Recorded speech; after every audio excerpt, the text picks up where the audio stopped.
1, 2, 3. We live, bitches. Coming soon to this theater.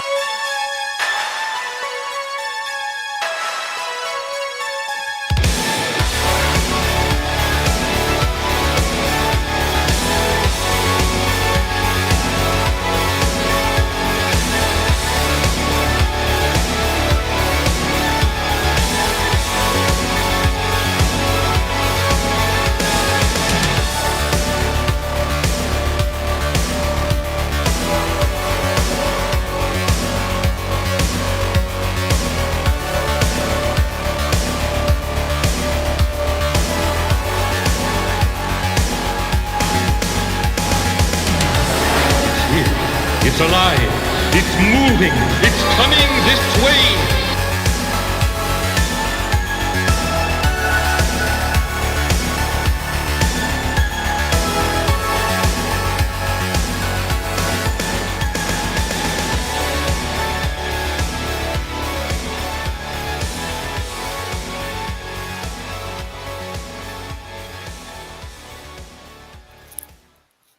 What up, everybody? It's your boy Brian here tonight for another episode of CG Horror Movie Club. The club where, shocker, we watch horror movies.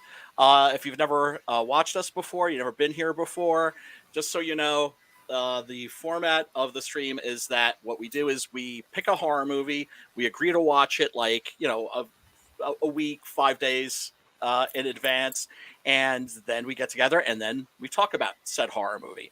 And the movie is always something that's not behind a paywall. So if you haven't seen tonight's movie and you think like, wow, that sounds cool, I need to check that out, guess what? Link to watch it is in the description below. It's usually a link to something on Tubi or Plex or any number of streaming websites where the films are shown with commercials. Not too many, thankfully, but most importantly, they're unedited because your boy would never send you to watch a censored horror movie. Nobody wants that. That's like plastic fruit. It serves no purpose. Anyway, let me bring on my boy, your boy, just in case you forgot, your boy, Matt Butch Cleaver Burke. What is up, son? What's up, dude? Just about to crack a beer. Oh, yeah. Oh, is that the what is that? The Ukrainian brew or the Belgian brew? Ukrainian. Oh, yeah. They were out for like a week, and then they just got it back in, the honey. So they probably had to, I don't know, take some hits or something. I don't know. Well, I mean, now it's like October, right? So in October, then it's time. Oh, well, I just accidentally revealed one of our guests. But what's up? Yeah. Tanner, welcome to the Horror Movie Club. Very glad to have you. We're going to be talking about. You got it, man. We're going to be talking about his book tonight and trying to get it some much needed, much deserved, well-deserved attention. It's called The Displacer, and we're definitely going to be getting into that. But also, got to bring on my boy Pops. How you doing, Pops? What's up? What's going on? Man, what a weekend, huh? I still ain't took 10 minutes to myself yet, Brian. Oh, man. Cron just kind of burnt you out, huh? Dude, it's just, well, I mean, it doesn't end, though, because then you go right into the network programming for the week. So that one weekend is just man. I'm drained right now. A little bit. Hear you. I hear it's you. Friday. It's Friday, bitches. Not it is for me, though, so I'm feeling good. No, that's good. It's cool. Congratulations on 300 subscribers, my friend. Oh, yeah, that's right. I did get 300 subscribers. Oh, yeah. Y'all come over here to Brian Christgau's channel.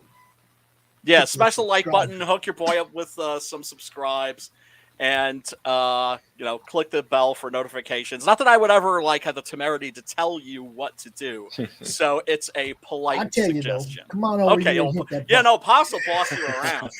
He gives zero fucks. He'll do it.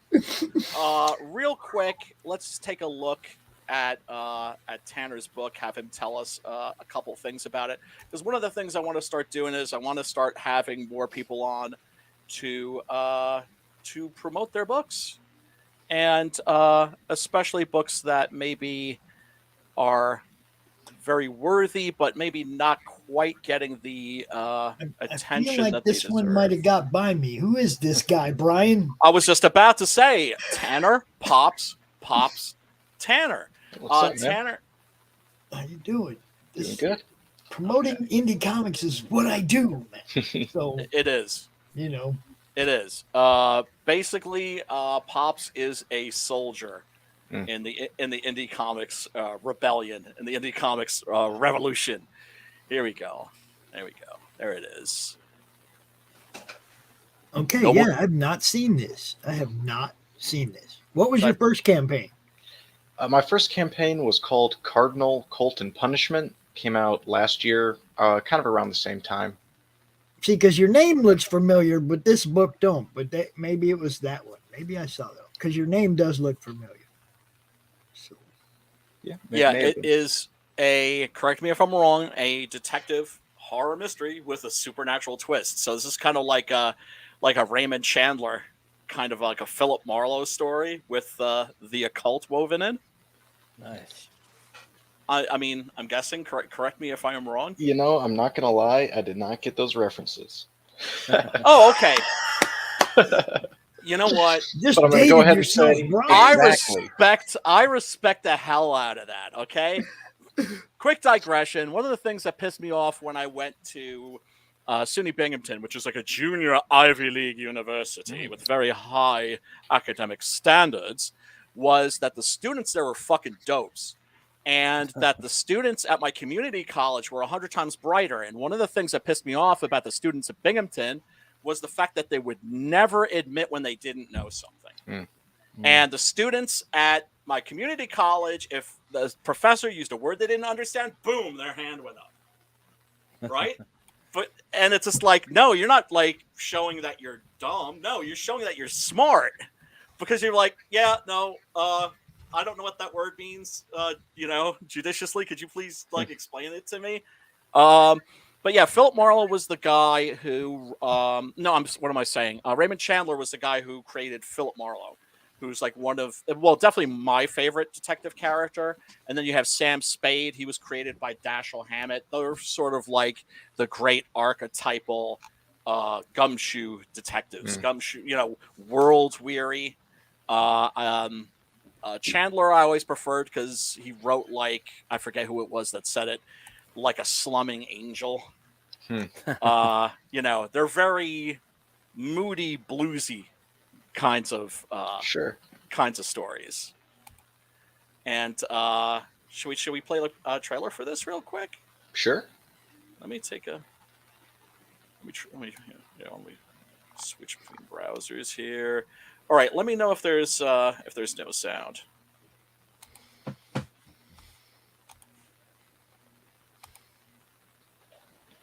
I can't No hear sound. anything. Yeah.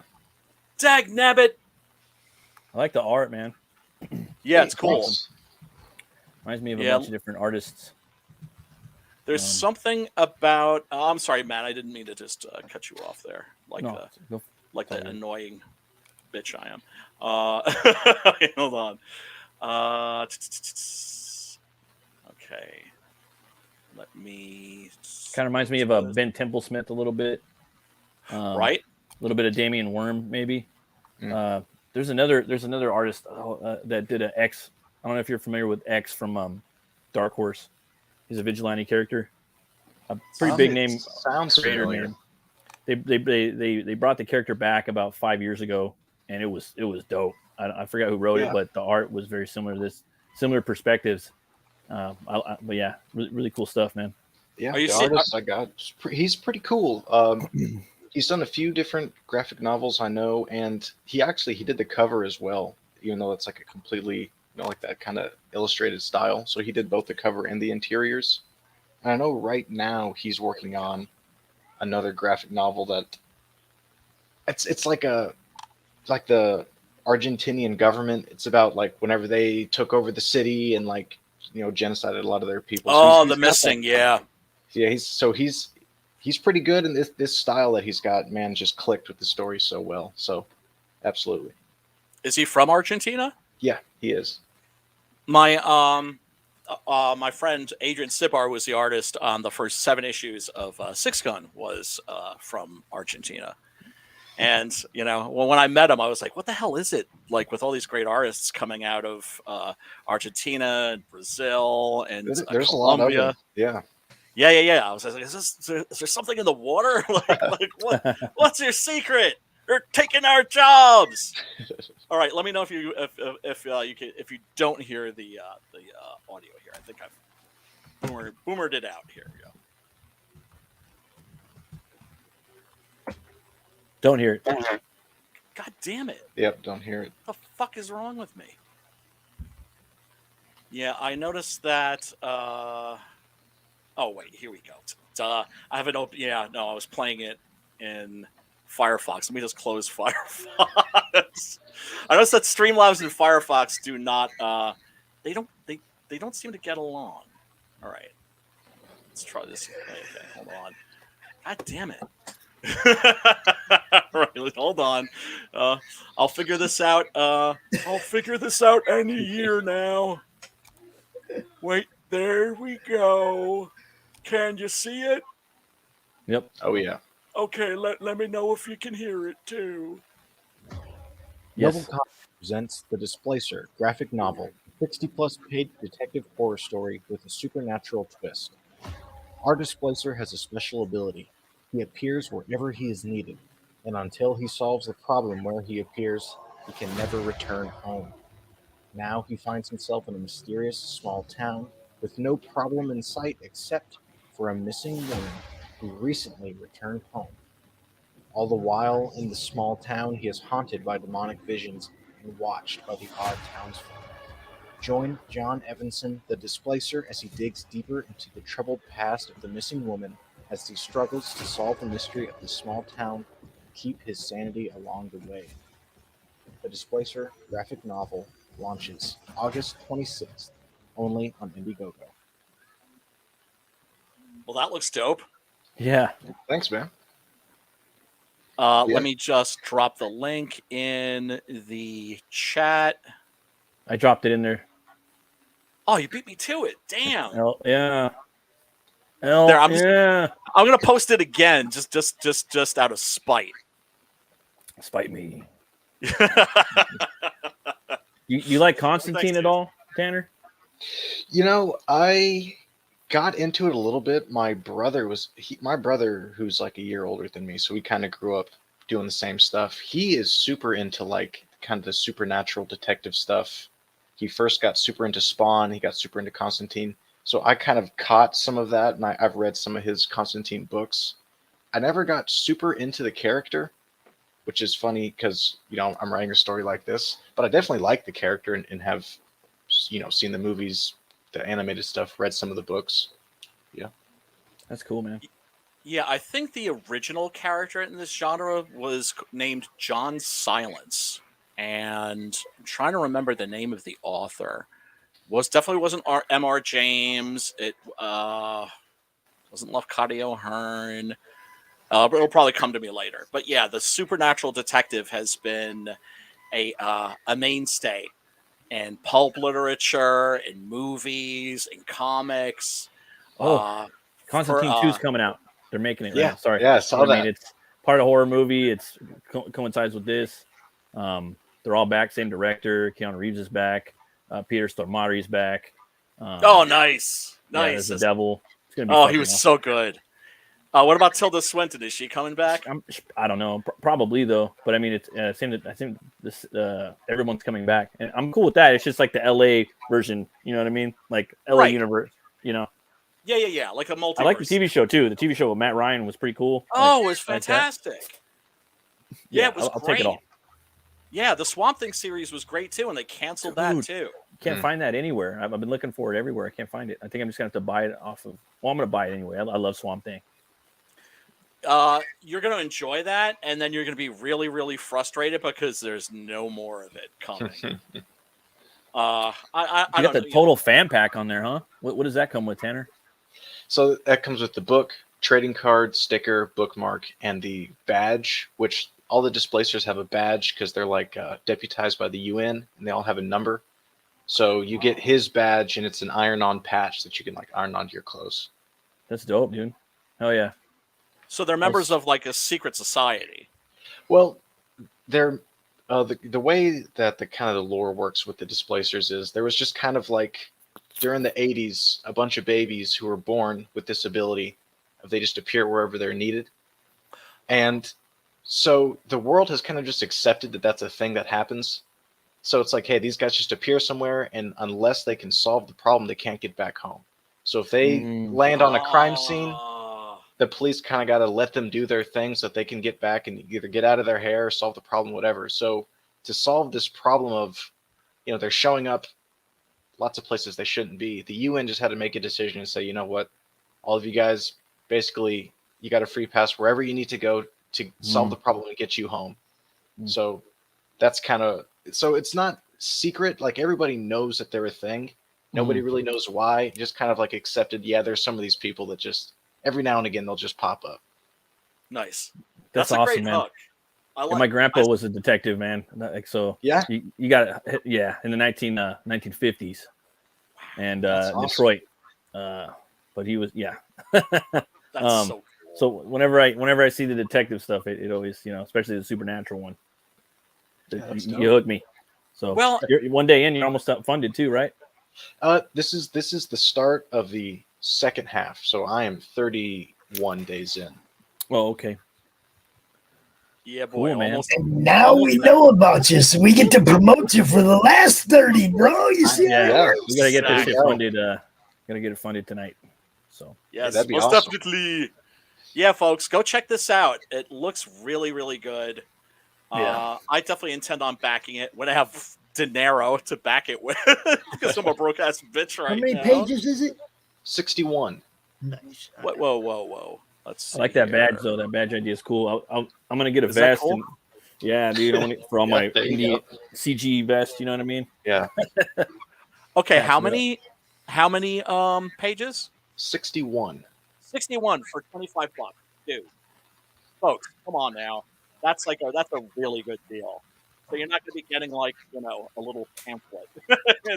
You're getting a real book here. So go check it out, and if it seems like something that is up your alley, support it. Support indie comics. Support indie creators, and Oh, yeah.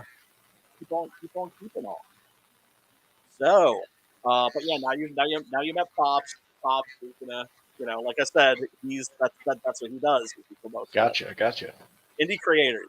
All right, so tonight's movie is. Do you Facebook, Tanner? I gotta ask this. I don't have Facebook. Mainly just Twitter's pretty much what I stick to. That's my Twitter right there, Madness Comic. So Gotcha. shoot. I do all kinds of shows like this, promotion and stuff. That's what I do. So hit me up. We will get you out and get you seen, bro. Yes, sir. Thank you very much. I'm Metal Movies and Brewskis on Twitter, man. If shoot me a DM or a follow or whatever, I'll help you promote. Absolutely. I know I've seen you around everywhere. Yeah, it'd be awesome. Yeah, For Matt's those of you who oh, are on geez. Facebook, you can check out that group, the Comic Related Madness, right there. No, yeah. Because Pops will never miss an opportunity to promote the madness, because it's the madness, damn it. Oh, madness. Yeah, man. So Abominable. Have you? Did you? Well, first of all, Pops, did you watch this? Did you finally watch the movie we're talking look, about? you know, CromCon weekend, I probably wasn't watching a whole lot of TV. Pops, you're No, gonna I fucking love this movie. You got to give it a Yeah, you shot. are. I am going to watch it, but this weekend is one where I don't get much done. Other than No, we This understand. one, it's got so many actors in there. You got the fucking all these little you know what I mean? You got the dude from Holmes. yeah, Lance Lance Henriksen. is in there. Principal Lance, from who the is- Breakfast Club's in there. Is like the sheriff is a little spot. You got D Wallace from D. Wallace from Cujo and The Howling and E.T. Halloween. Okay, then you should have no problem selling me on this one. Rob Let's go. Zombie's Halloween. Yeah, man. This is the brainchild of was it Richard Schifrin, I think. Hold on, let's check and because I know I got this. Ryan Schifrin. Ryan Schifrin is the son of Lalo Schifrin. Lalo Schifrin is a Academy Award. I don't know if he's an Academy Award winning, but he's certainly an Academy Award nominated, a really famous film composer. Let's just put it that way. If you've seen any of like the Dirty Harry movies, he did all the scores for those. Okay. And basically, one of the things I love about this movie is how simple the premise is. The premise is it's Rear Window with a Bigfoot monster. Yep. That's it. That's it. That's all you need to know. Yeah, dude. And my God, there have been so many Sasquatch movies that have come out in the last, 10, 15 years? Dude, I can't really even think of any. Well, I mean, all right. So It's a billion. I saw a YouTube like fucking video like a few months back, right? And it was recommending all of these Sasquatch movies, but they just went right over my head. Like I was drawing, I wasn't paying attention, but this one stuck out, and I was like, okay, I'm gonna fucking watch this. So I watched it. I didn't, you know what I mean? So when you said we're gonna watch it this week, I was like, all right, cool. I don't even have to watch that one if I don't have to. You know what I mean? Because I really liked it a lot. But what other ones are there besides Harry and the fucking Hendersons? That's a horror movie. I can't keep count. If you Really? hop on Tubi and put in Bigfoot or Sasquatch, you know what? No, there's a lot. There's a lot. Now I'm thinking Redbox, and there's always some like Sasquatch, Yeah, the movie, yeah, but Bigfoot. They suck though. Yeah. But you know what, Matt? Since you decided to fuck with me, I'm gonna have to look them up. No, because now it's starting to come back. Like, oh yeah, there's a fucking like fuck ton of them, dude. Now I'm remembering like seeing out. Because with horror, you have to really like 90% of the movies are just shit or just like want to be like rip-offs of other movies that are out in the theaters or something, you know? Yeah, So. it's the best time ever to be a horror movie fan because there's such a glut of movies, and it's also so easy to get these incredibly beautiful transfers of old movies. That's what it's especially good for right now. There's 2 of these on Tubi right now. Yes. And it's also, in many ways, the worst time to be a horror movie fan because there's such a glut of product that, whenever there's something special, it gets lost in the shuffle. Mm-hmm. And like my friend Chris said, we're going to know what movies are worth watching 10, 15, maybe 20 years from now. Yeah, no, right, and it's almost good sometimes to just see these random fucking like that's how I heard about how I wanted to see the fairy tale Grimm's fairy tale werewolf movie that we watched the other like a couple weeks back or months back. Company of Wolves. Company of the Wolves. I saw that one on there because it was like werewolf movies. I'm always looking for, you know what I mean, and they kind of those ones will stick out, and that one would totally get like stuck in the shit. You know what I mean? It'd be in the cesspool. Well, yeah, but I mean, but that came out in a period where there weren't like 100 werewolf movies coming out every year. That's when werewolf movies were very rare. True. And it's also by Neil Jordan, who's like a really respected art house director and all that stuff. But yet it's also hasn't gotten the attention that it deserves. And that's one of the things I always try to do on the show is spotlight movies that you haven't seen, but that you should see. Oh, yeah. Let's see. Oh yeah, that's right. I was gonna start rattling off. Yeah, the shit. The shit. I like me some Harry and the Hendersons though. I mean, ain't no knock to that movie. I fucking love that movie. that dude was Predator too. He went on to play Predator and Predator 2. Yeah, I love that movie. This movie is cool. This movie was dope. Like, I mean, just as good in its own way. I've only seen it like once, but man, the suspense. You know what I mean? The paralyzation of the character. The dude from Third Place Gutenberg from the Police Academy franchise, the main character, Preston. Yes. Yeah, dude, and his fucking asshole. What is it, orderly or his nurse? Oh my god. Yeah. Who steals the movie, by the way? Yeah, he does. He's just like his fucking top row of teeth and his mustache. He's just like, okay, what we're gonna do is I'm gonna go make you some dinner. Wait, there he is. What does it say at the end? You fucking ass monkey. He like pulls Yes. out the fucking. Eat this, you fucking ass monkey. Well, we'll talk about that later. That part's pretty epic. Yeah, I get a little bit of that. Yeah, it is. Yeah, it is. Oh god, he's such Up in an that grill. asshole. It's fucking fantastic. Yeah, he totally jacks this movie. There's a lot of good, memorable actors in it, but yeah, he kind of like steps in and jacks it. I can't wait to watch this again. Like we were me and my wife, we were like pumped up to watch this, but stuff just keeps happening, and like the kids they don't go to bed. It's like, oh man, tonight hopefully.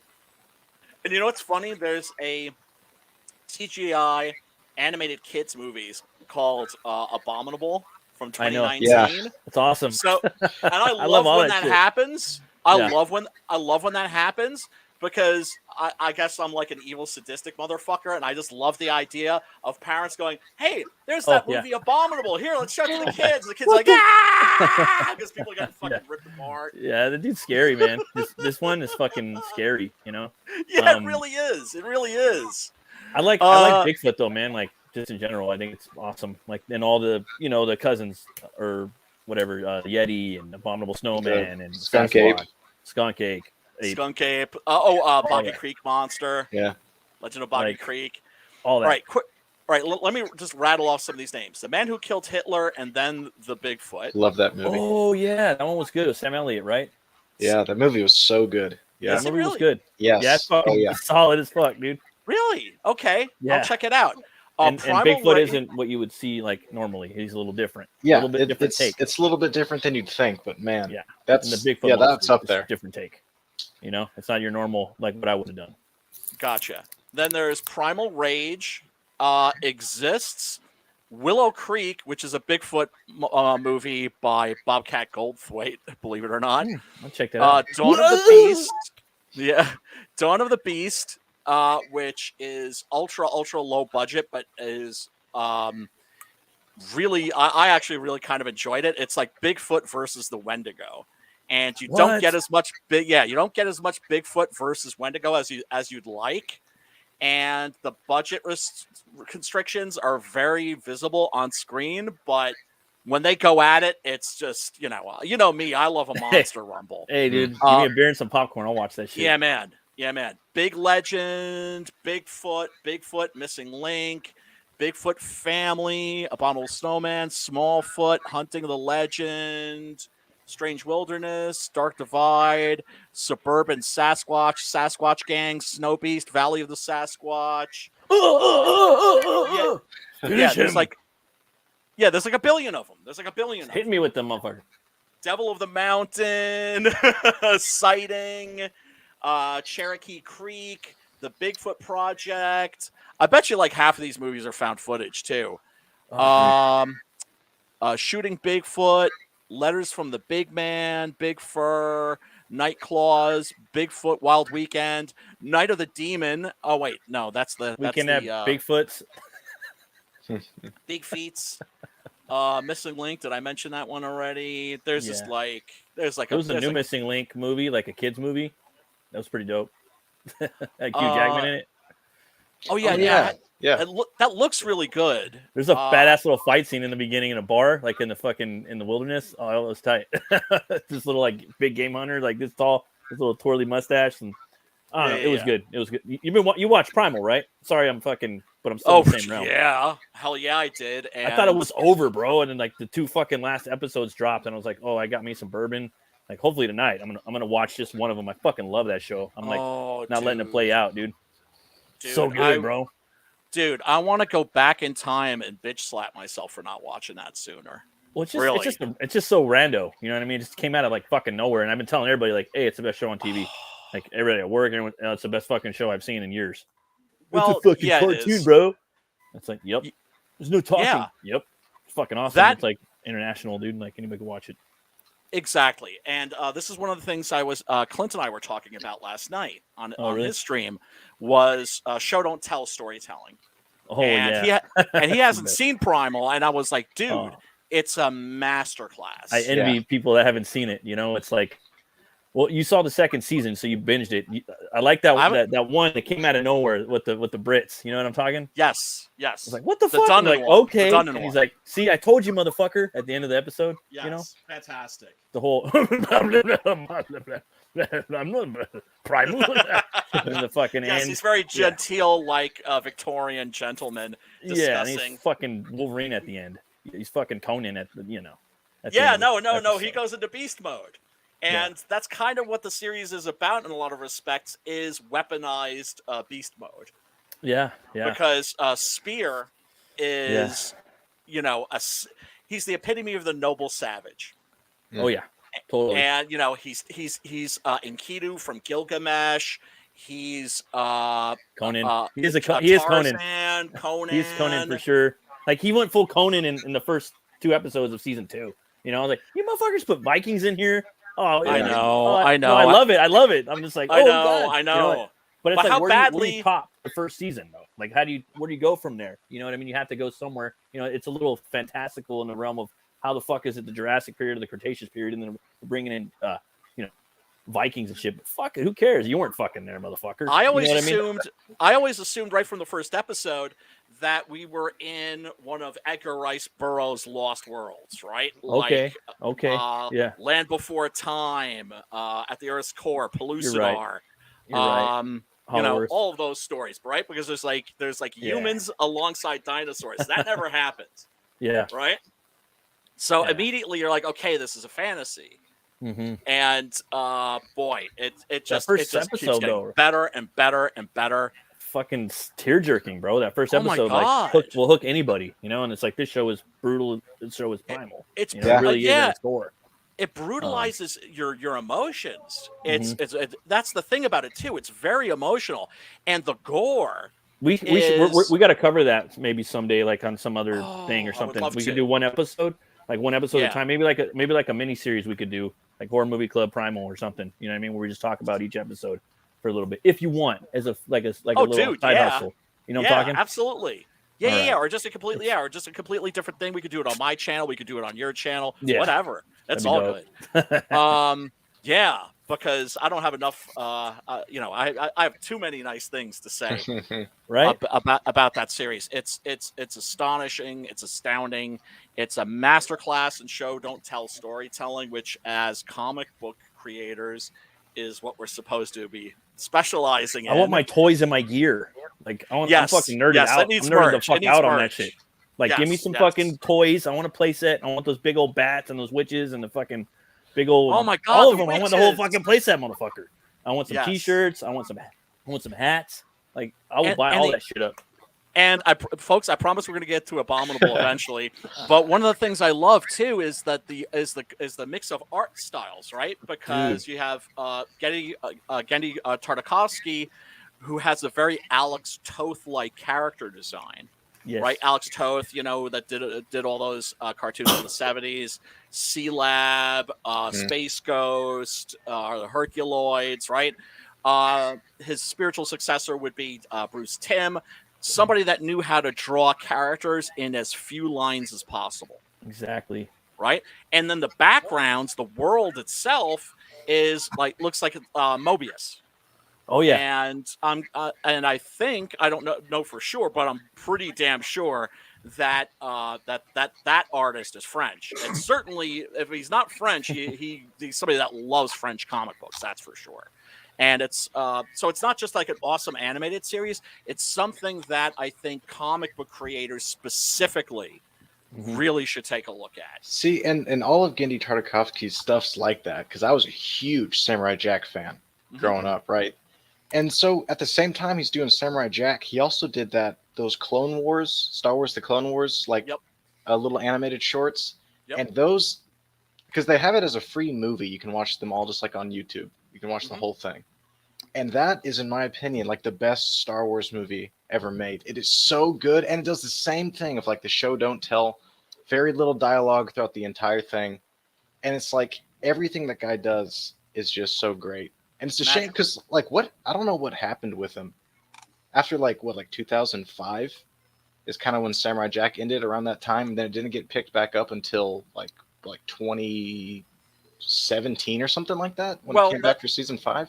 That's because George Lucas saw Samurai Jack and was like, "Yo, that's my guy. That's the guy I want doing the Clone Wars series." Right, and he did that series. What did he do in that time period between the end of Samurai Jack and then season 5 and then Primal's what he's doing now? There's like a pretty big gap there. I don't know, was he doing anything else? Probably working, designing. Who knows? People like him often also get snatched up by Hollywood to do character design, storyboards, that sort of a thing. I was just about to say, like the design of Spear, like the forearm. my You know what I God. mean?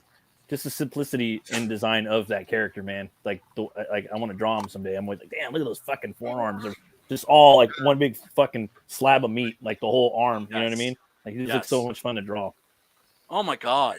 And just the depth of emotion in that character too, because even though he's an absolute savage, he also has this incredibly tender heart. Yeah, him and him and Fang, you know. Yes. But yeah, everybody, if you haven't seen Primal, go check that out. It's freaking amazing, astounding. But yeah, back to our Sasquatch movie. So Abominable. Oh yeah, this is the new Blu-ray that came out. I don't have this, but it's the special collector's edition with, like, you notice the horror genre sticker that's peeling off, so it looks it's a Blu-ray, but it looks like a vintage VHS. Yeah, that's dope. Don't be fined, please rewind. That's cool. That's cute. It is. It is. What fucking what is that? I forgot the word you use. Retro. I forgot. No, there's another word. I forgot. Sorry. Okay. It'll come to me. Charming. Yes. There's been a big 80s retro movement, and I know that there are people that still love VHS. I'm over it, right? Like, I just want to see the movie in the best possible quality I can get it. Yeah. But I also understand that it's a nostalgia thing for a lot of people, and I'm a super nostalgic guy, so I'm not nostalgic about that, but I'm nostalgic about other stuff. So I totally get it. So yeah, when the movie opens up, we have Dee Wallace and I'm trying to remember the name of this actor because he's also been in a lot of stuff. Yeah, he usually plays like a cop or detective or government agent or like a general or some shit. Someone working for the government. Right, and they're being terrorized by a Sam Squamch, as Bubbles always calls them in Trailer Park Boys. You guys have ever seen that? Oh, yeah. Yeah, and there's a lovely moment where they step outside and dun dun dun, you see the Bigfoot, the big giant footprints. And that's also a really wonderfully suspenseful scene, especially when they've got their backs up against the wall, and you just hear them walking around a shumph, shumph, shumph. This movie actually makes Bigfoot scary. Yeah, right. It seems like it's pretty easy, like, to do. Like, how do you fuck that up?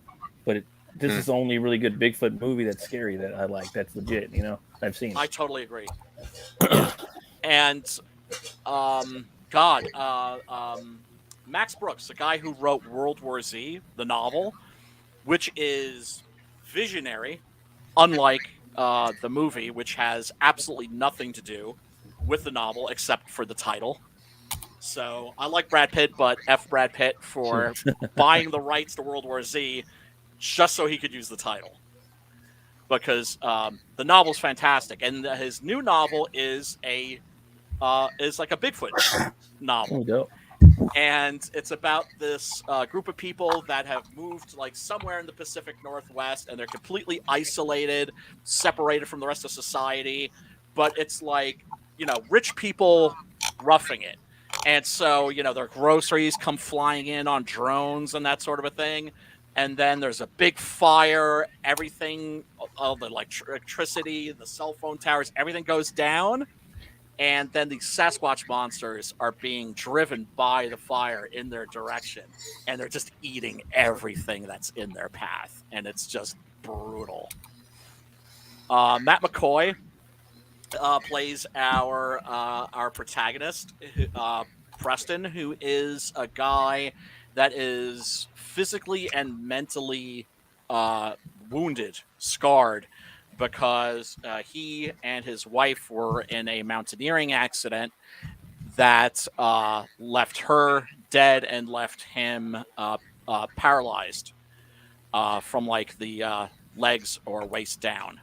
So he's a paraplegic, and he's been going through rehab and therapy and everything to kind of get over what happened to him. Which I'm sorry, that's the sort of thing that you don't get over. When people always use that word closure, don't let anybody ever sell that to you. It doesn't exist. And he has as his companion a very unlikable. It's Christian Tinsley, I think is the actor's name, and as Otis. And oh my god, he absolutely absolutely steals this movie. He's such a fucking dick. What an asshole. What an asshole, man. Yeah. Right? Like, he's driving him up and to up the mountain to go to this place where he's going to be staying. And that's part of his therapy, is to go back to the world that he previously lived in and loved very dearly. But of course, his wife's not going to be there. Yeah, got to confront it though.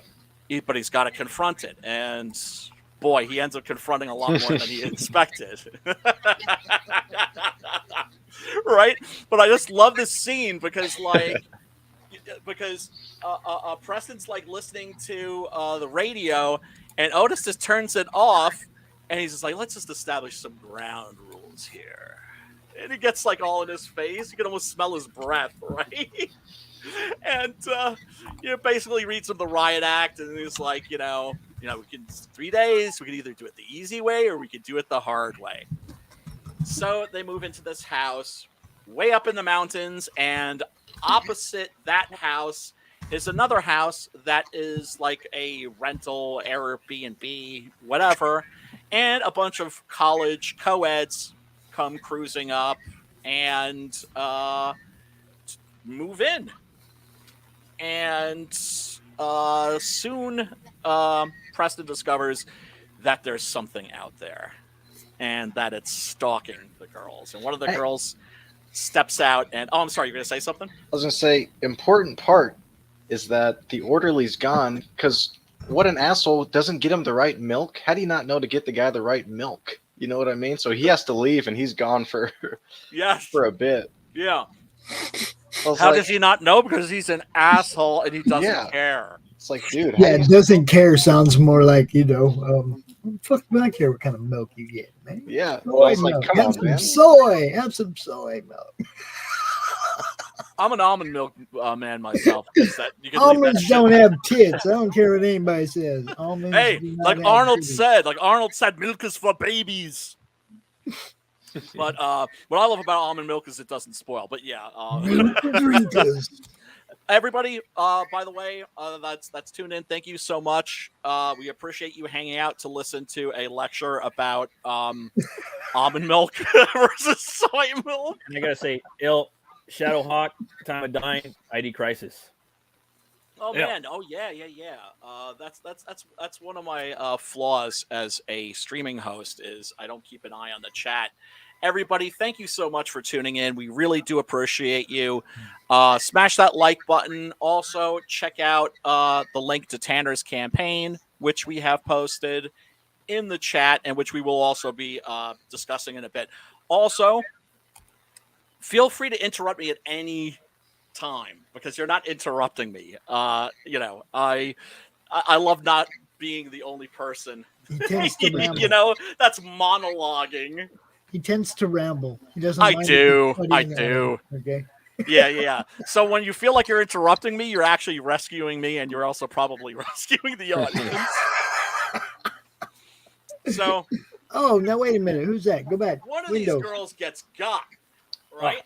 and he doesn't see it, but he hears it, and he just sees her cell phone. Right, she's there 1 minute and she's gone the next, and something's moving around in the woods, and so he yells over at these girls. And he's just like, yeah, like, hey, something just grabbed your friend. And this chick is just like, get away from us, you perv. Yeah, pervert. And he's just Little like, perv. yeah. And then there's this wonderful moment where, and that's one of the things I love about this movie is that it doesn't pretend to be anything other than what it is, which is Rear Window with a Bigfoot monster. Yeah, straight up. There's this wonderful scene where he's just kind of like scanning the woods. Oh yeah. And suddenly, yeah, dun dun dun. That's like one of the scariest parts, dude. For me, anyways. It is. As far as scary goes, you know what I mean? Because then it starts to mutate into a different type of horror movie as the movie progresses. It's a lot of the show don't tell from the get. And then you see that, and it's like, ooh, that was scary. Right, but the film does something really smart, which is it reveals its monster piecemeal. Yeah. Right? At first, you don't even see him. You just hear him. And then here you catch a glimpse of his eyes. And it's a very unusual Sasquatch design, too. I was about to say, I like the design. And it's easy to go with that fucking Harry design, Harry and the Henderson, that fucking Slim Jim or beef jerky fucking. It looks cool. You know what I mean? But yeah, well, Harry and the Hendersons, he looked like an orangutan, kind of. Yeah. He had an orangutan face. That's how I envision all of Bigfoot. They look like Harry, kind of. You know what I mean? But really, they probably don't. But this one, he's like the Max. Like Sam Keith's the Max. He's got the fucking grill, He's got a big old yellow grill. You know what I mean? Yeah. And what's so disturbing about him is that his whole face isn't fuzzy. He has a beard. He has a beard. He has the handlebar. Right. Yeah. So he looks sort of. It makes him look like even more human, but also off. Yeah. Like his eyes are way too far apart. Yeah, almost inbred. Yeah. Like and they have like this yellow kind of roomy color. Yeah, dude. Right. So Matt McCoy is just like needless to say, pretty fucking frozen, and he tries getting some help. But I mean, how do you explain this? And of course, that's his first mistake. Okay, if you're seeing these college co-eds getting jacked by Bigfoot, you don't call the police or contact the police and say Bigfoot's out there grabbing these girls. You make up a story. Oh yeah, and say that it's like some biker that's like high on meth. Right. Right. Because the mission at that point isn't to convey the truth. It's just to get their asses up there with some guns. Yeah. Mm-hmm. And hopefully make a lot of noise and, scare the Sasquatch monster away. So bad tactics on his part. But he's also, after you see something like that, and that's one of the things I think that Matt McCoy conveys really well, is after you see something like that, how do you even process that? Like, did I really just see that? And so he's sort of doubting himself in some respect, and yet at the same time, he kind of knows what he saw, and he needs to, warn those girls. And of course, Otis is having none of it. He's just like, yeah, whatever, deletes the email, and then we jump to these campers, right? And it's a section of the movie, I think, that could have been cut out, but I don't dislike the fact that it's there. Right? It's kind of like a little side trip, Yeah, I enjoyed it. A bunch of cameos. Yeah, I liked it too because you get to see his lair, Yeah. Yes. You get a little intimate or a little more about the Abominable. Yes, you get to see how fearsome this monster really is. Yeah, he ain't eating berries and fucking leaves. Yeah, that he's like a bear. He's not just gonna eat you all at once, right? He's gonna chew on you a little, snack on you a little, and then stash you in his cave and maybe swing by for like a midnight snack or something. And Lance, oh my God, you know what? I should look him up on the IMDb and just read off all of the Sasquatch movies that he's been in the What? last 10 years, because he is in every single one. I'm What? exaggerating, but only slightly. What? Here, let me. Okay, all right. Let me. No way. Are you serious? Yeah, let me. Yeah. Let me school you here. Let me school you here. Somebody's gotta get paid, I guess. Okay, there's. Wow, he's been in a lot of TV lately. All right, there's Being. I'm pretty sure that's a Sasquatch movie. He's in Big Legend. He's in. Let's see, a bunch of. Okay, I'm not gonna bore you with going through the guys. Wait, hold on a sec. The Hamster. No, that's not one of them. Hamster foot. Paranormal Island. But yeah, no, I mean, no, I can't even. Yeah, there's like there's too many credits, but a lot of them, I'm telling you, at least like 5 or 6 of them are Sasquatch movies. Can I jump in here for a little second? Yes, of course, please. I just heard that there's a confirmed tornado on the ground in Davies, Florida. And for all you people in the path of the hurricane, man, I hope y'all ducked out. I hope y'all got the hell out of there because it don't look pretty. If you didn't, stay safe. Keep your freaking heads down. We want you to still be around next week. Most definitely. Watch yourself. Watch yourself, folks. Sasquatch Mountain. Abominable, of course, and damn, he's like, no, I promise. Abominables are actually good. You guys gotta watch it. I promise. Watch it. Yeah. So if you're watching a contemporary Sasquatch movie, there's like a 20% chance it's gonna have Lance Henriksen in it. And yeah, we get like a look at its lair. And then, of course, we get the obligatory Predator style scene where they're just like unloading their shotties, dumping. Yeah, man, into the woods, and then of course they get got. And once again, it's like, well, what do you see of the monster? You just see a blur. Yep. A blur of fur. Yeah, they don't show too much. They really build the suspense with that. It's fucking awesome. Right. And now these chicks, they're starting to miss their friend, which is to say, like, where did she go? And so they're trying to call her and everything. And naturally, one of the things you have to deal with in a modern horror film are cell phones and, of course, now iPhones and Androids.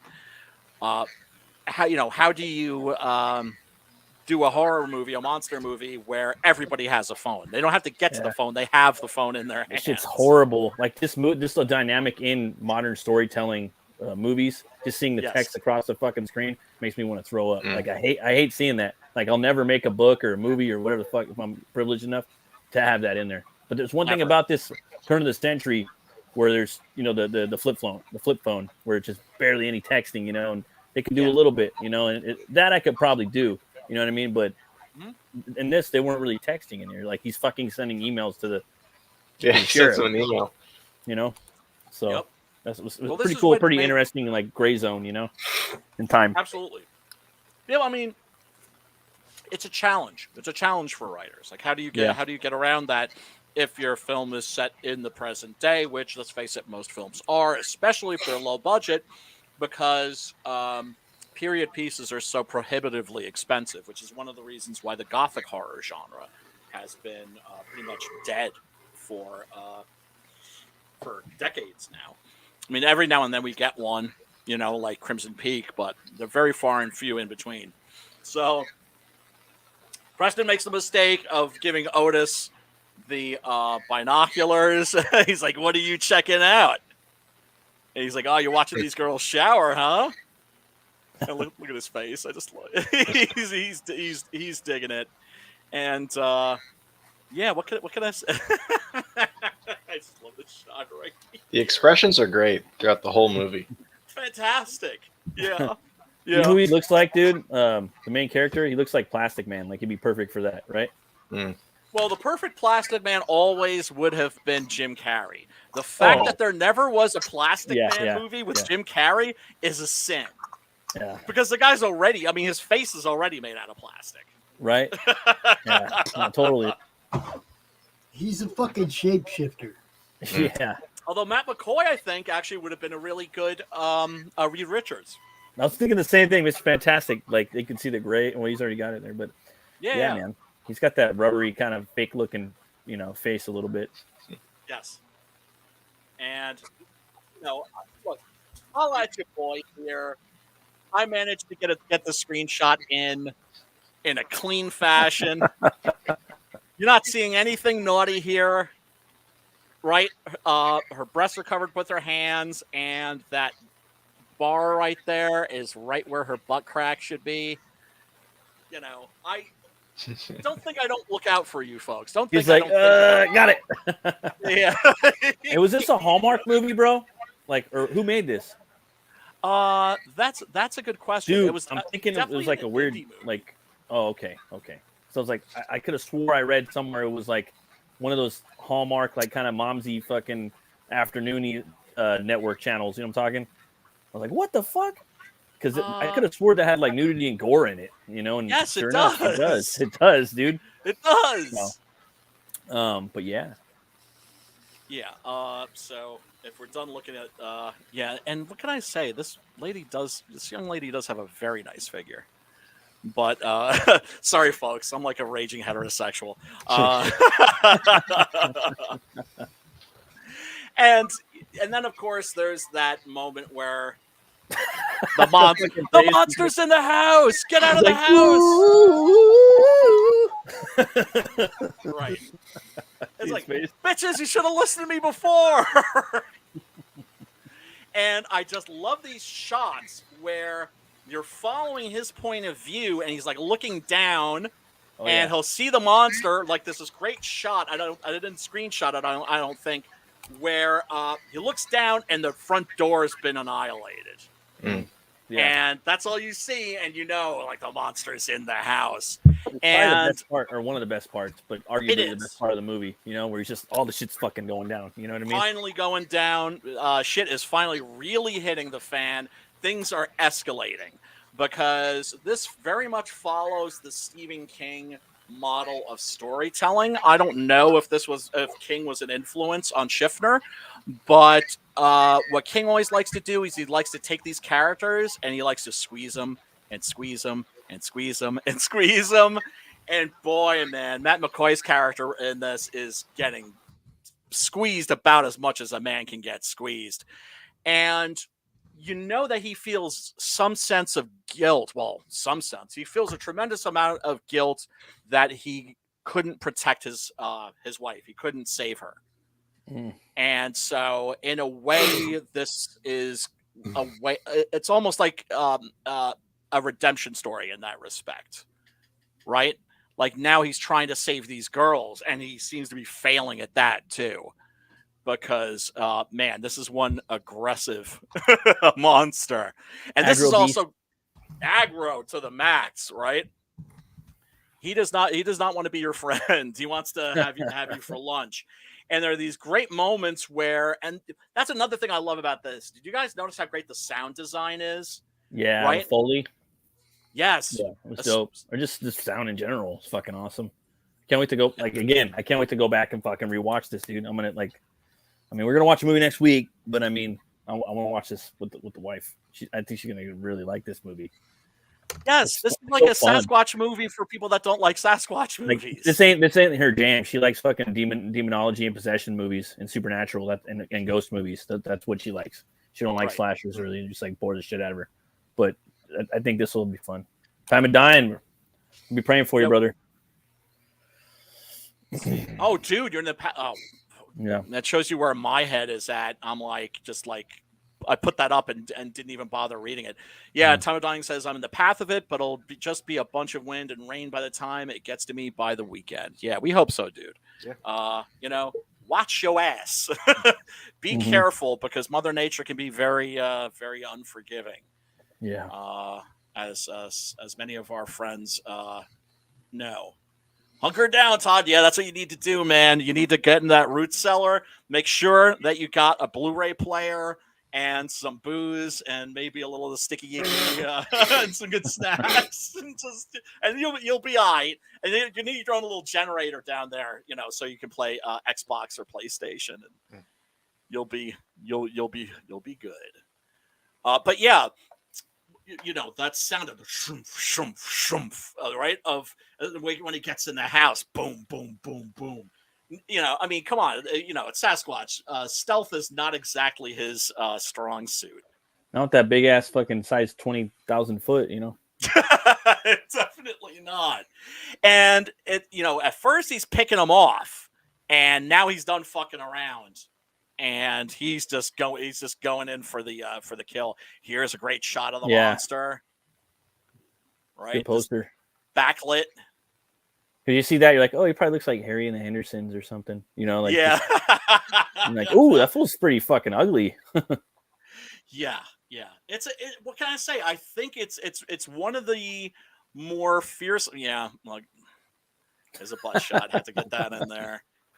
And yeah, I mean, this is a fearsome creature. So, of course, at some point, Preston's going to use his mountaineering skills to save the day, hopefully. And so he gets himself down and on the bungee cords. And, this one young lady who's like the last girl standing, right? He's failed to save all these girls. And now it looks like he's probably going to fail to save her, too. And I just love this moment where she's rappelling down and it looks like she's going to make it. And then Sasquatch is a lot smarter than you might think. And he just grabs that line and he just starts pulling her up. Yeah, it's just pretty fucking scary, that part too. Yeah. She had a really good reaction. Like, she seemed like she was actually scared there. Like, I don't know. It was a really good reaction in that scene. I was like, dang, that's kind of impressive. I can feel it, Yes, all the acting in this is very good, and she's definitely one of the standouts because real fear. Yeah, and apologies to her for taking a screenshot of her ass, but what can I say? I refuse to apologize for liking women's bottoms. Okay, and there's a great shot where you just see his hands just pulling on a bungee cord. And of course he's got her. That grill. And that's like one of the money shots, right? She got on that grill. Yeah, and I mean you could like practically smell his breath. It's just God. Oh man.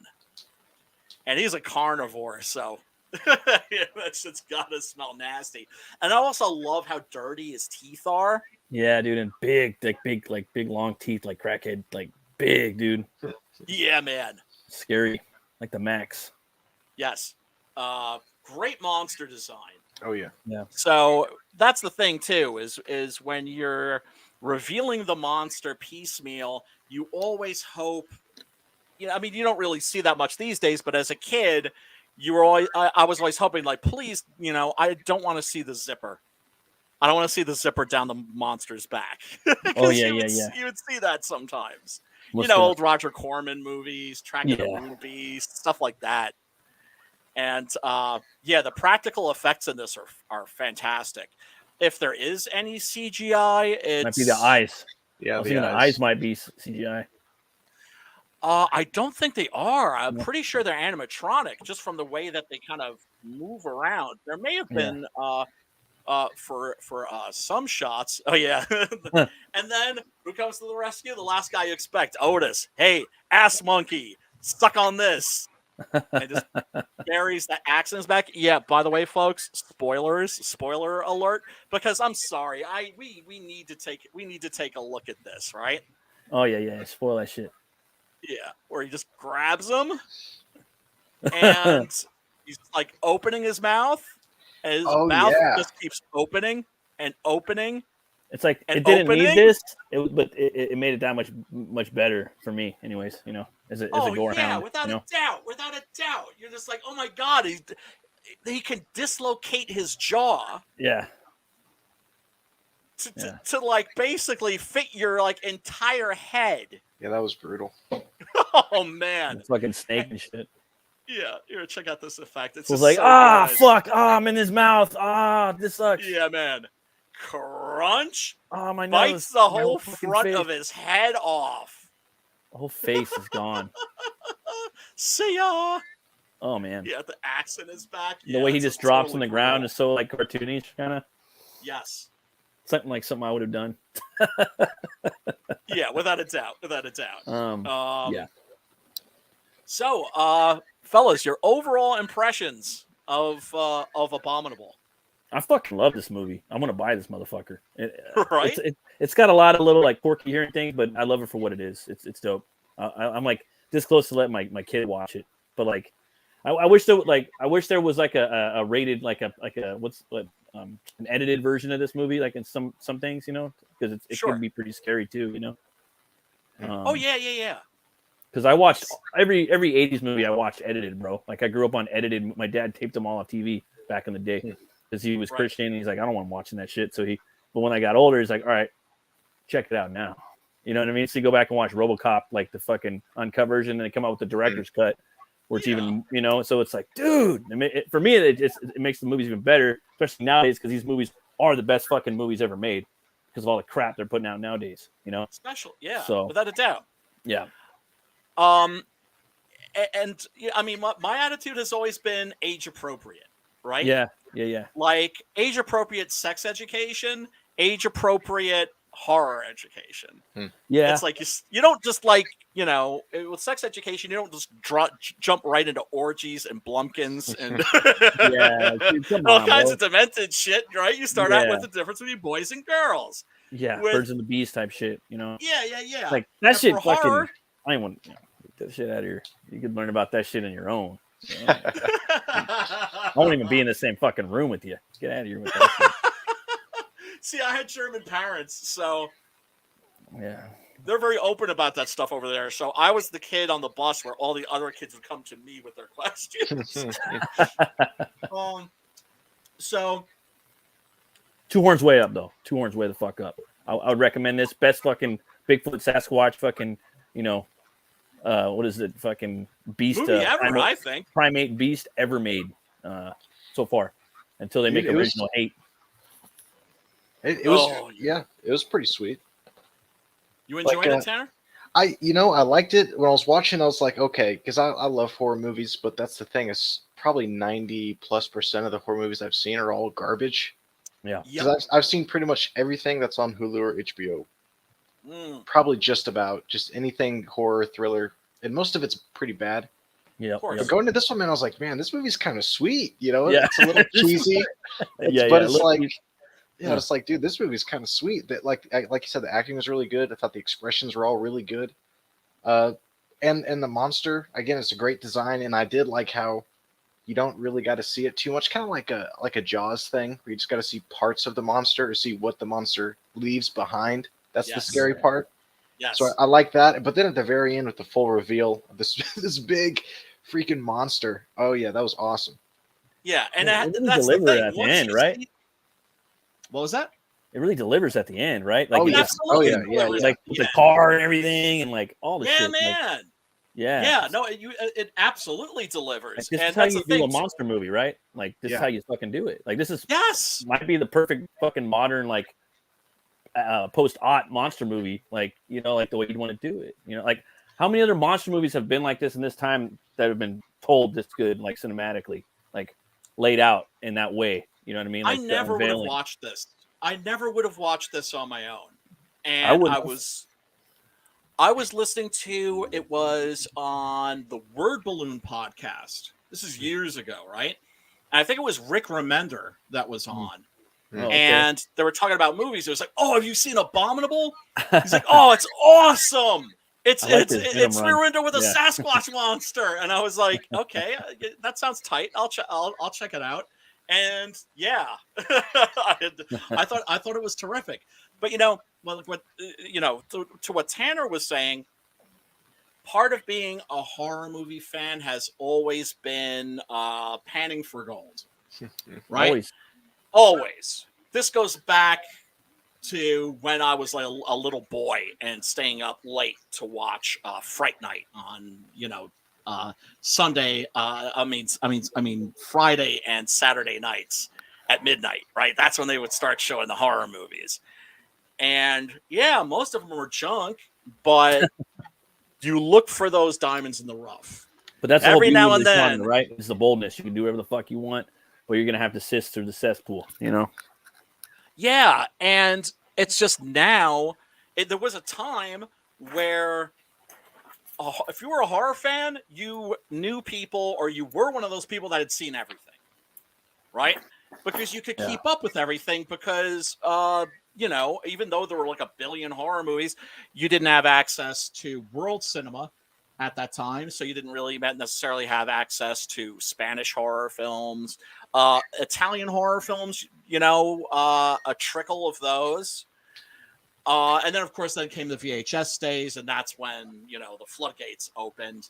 And then there was the DVD revolution, and that's when, you started to get access to great old movies in premium format, no crappy pan and scan. Yo, ID, what's up, brother? Hello, everybody. Hey, Pops. Hey, Matt. Hey, Tanner. What's up, ID? Brian. What's up? Long day at work. How you doing? Oh, okay. Hey, Yeah, I had to go pick up somebody from work, but I'm back. I'm home, and I did my homework. What did you think of Abominable? I thought it was better than usual in some ways, and in other ways, it was typical. Okay. And like the axe in the back here by who was that? Elliot? What was his name? Elliot? Otis, yeah. Dun, dun, dun, dun. By Otis. That was different. I honestly, whenever he was like, okay, well, Otis is out cold. That was a nice gangster move, Yeah, Jab right. the needle in the neck. Yeah, And when he said bait, I thought he was going to go even further and just get Otis out there and use Otis as Yeah, me too.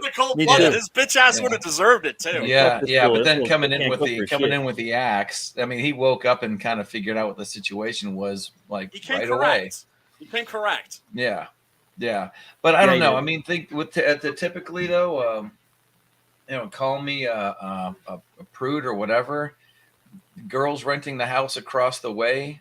Yeah. Is now that shot right there was really good. Yeah, that's the icing on the cake right there. Yeah, so you get like a really great splatter effect too. Well, You that get, was like, but that's the rewind worthy moment. Yes. Let me see it again. Like you're doing it frame by frame. Yeah. And it's cheese. Like the movie's got a little bit of cheese. Like that's why. Like to me, it's Just enough. It might be perfect. Like like a modern monster movie with gore, Yes. slowly revealing the monster. It's very well made, especially having for the like rear a first movie. window dynamic. You know what I mean? Yeah. The rear window dynamic was good. Yeah, brilliant, dude. There was a lot. I don't even know if it's considered a trope, but I guess so. There was a lot of the way. Well, like getting to the ending, but that I saw a lot of different movies wrapped up into this one. You have to have, if you have to have, naked girls across the way, then you have to have naked girls across the way. But I thought, wouldn't it be more dynamic of a story if there was like a family or kids or something like that you're going to be able to get more emotionally invested in, because as soon as you see pretty girls, you're not supposed to care about them. Although I did like the way that one folded in half. Some of the stuff some of the stuff like that was really clever. It was just the way that the camera was, how fast the effect took, and the sound effect in just the right spot. That made me go back and look at that one again. Yep. Yeah. Well, like what you were saying with like, you know, the nubile co-eds versus like having a family, Yeah. it's not so much that you care about these girls. You do realize that for the most part they're bowling pins. Yeah, right. That's what I mean. Yeah, you're not supposed to. But then if they did that, then the movie would have to really try to be something more serious than it's supposed to be. Exactly. Yeah. Exactly. And also the fact that they're young women, as a guy, we feel very protective of women in general. Do you know what I'm saying? Maybe when this movie came out, but it's 2022, Well, Brian. that's true. Yeah. But I'm saying like at a deep, like instinctual, primitive Right. Sure. level, right? Yes. And so this guy fucked up and did, you know, and basically failed to save his wife, right? Or got her. He feels guilty. Yeah. Good point. Right? Because he Yeah. failed her, and now he's watching these girls, and he feels protective of them, Mm-hmm. right? Especially, he's like a middle-aged brother, and I know the older that I get, when I see chicks that are like, you know, 18 to 21 or something. Yeah, when like they're that, asking for trouble, and you're like, don't do that. Don't say Right. that. Don't go there. You're gonna regret it. Yeah. You can't help but like have like a big brother kind of a. Yeah, that's kind of how feeling. he came off too. It wasn't. I mean, you know that he's not creepy while he's No, Yeah, it's never staring at come these across chicks. as creepy to Yeah, me. right. never. Right. Quite the opposite. Yeah, you know what? I halfway through this, I thought, because Lance Henriksen is a bigger, larger billing for the part that he got for how small it was. Right. And this guy, what's his name? Matt McCoy. Matt McCoy. That's the actor's name, right? Yes. I was looking it up because I know I'd seen him in other stuff, and but I thought to myself, would it have increased the creep factor if Lance Henriksen was the headliner and this guy here was the hunter? Maybe. Because then it is going more that now you are taking the movie more seriously. Now it's not just a slasher flick. Now you a creature feature. You expect more out of it because you've seen Lance Henriksen and other stuff like Pumpkinhead, Aliens. You know, I think this guy emotes probably a little more. Like he looks scared more than Henriksen does. he Henriksen's has got that that. grizzled More face. vulnerable. You know what I He mean? has that. Vulnerable, He yeah. looks like a crooner. That's the thing that kind of like bugs me about him. It doesn't even like really bug me. It's like when he does that crooked smile, real cozy. I promise everything's gonna be okay.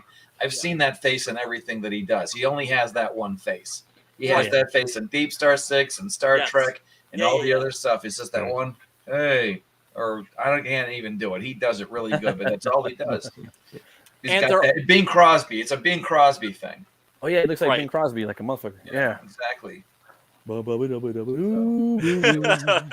But all around, I thought it was pretty good. I thought it was better than I expected. Right? Yeah. Interesting thing about Lance Henriksen. This is a little bit of a of an aside, but he was illiterate when he started acting. Oh no shit. Oh really? Yeah, and he Wow. would Couldn't And- read is what you're couldn't saying. read. Yeah.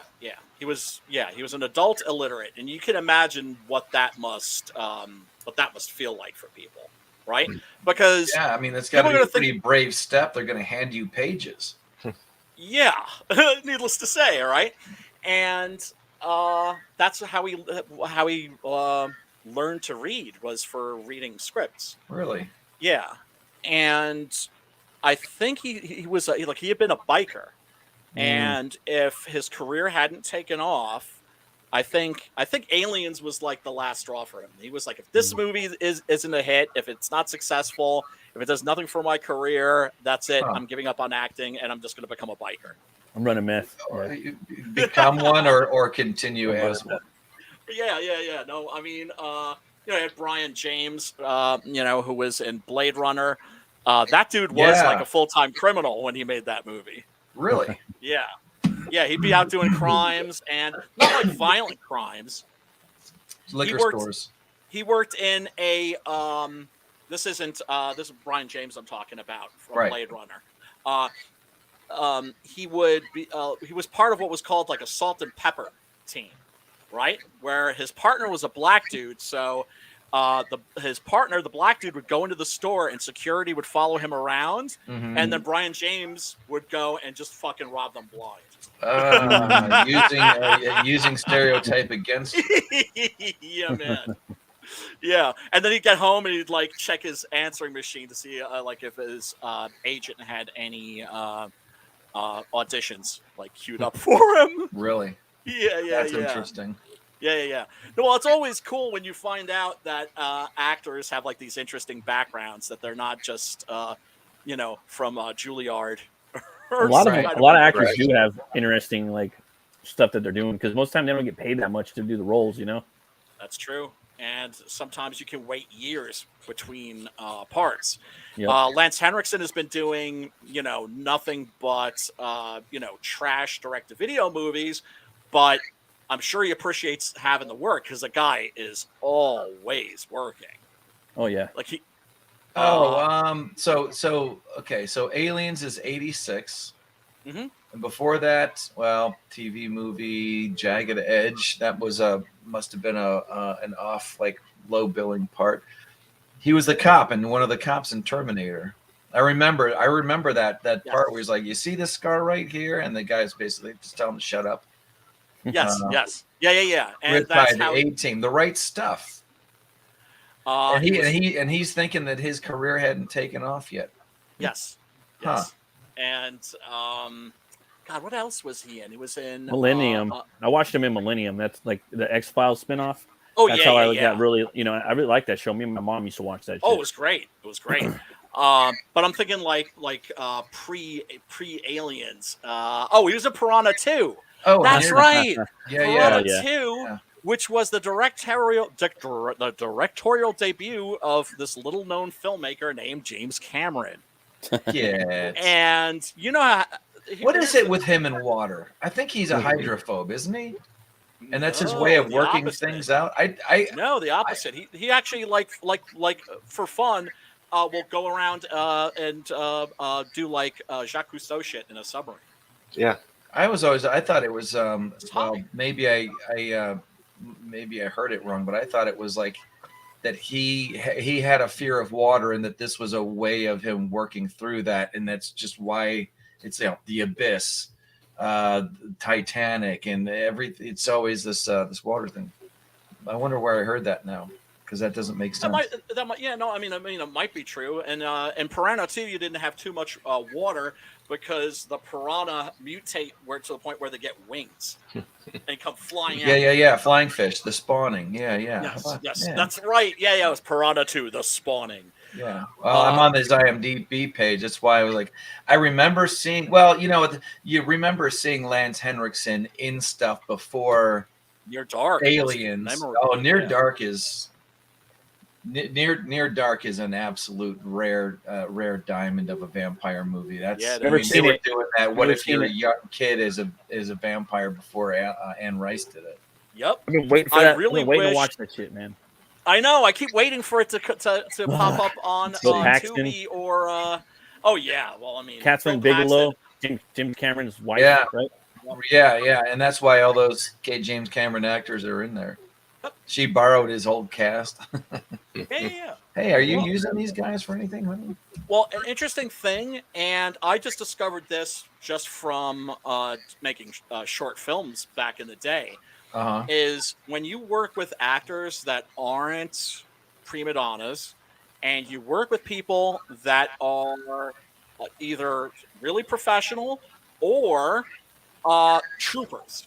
Right? People that will actually physically suffer, right? For your film, you want to use those people again and again and again and again. And obviously, he made a good impression on James Cameron, and then, when he did Piranha 2, and that's why he put him in Terminator, and that's why he put him in Aliens, and then I think it was Paxton, right? Oh no, Henriksen actually. But I mean, Paxton, he put Paxton in a bunch of movies too. Yeah, sure did. Well, I mean, rightfully so. I mean, Paxton was. You see that, you notice that with a lot of directors when there's a where there's a synergy, you'll see him appearing in like M. Night Shyamalan has a bunch of people that come back and do stuff. And, Like Absolutely. Scorsese, DiCaprio, yeah, always work together. Yeah, Russell Yeah. and fucking Trejo. go back to the well that has the good water in it. Yep.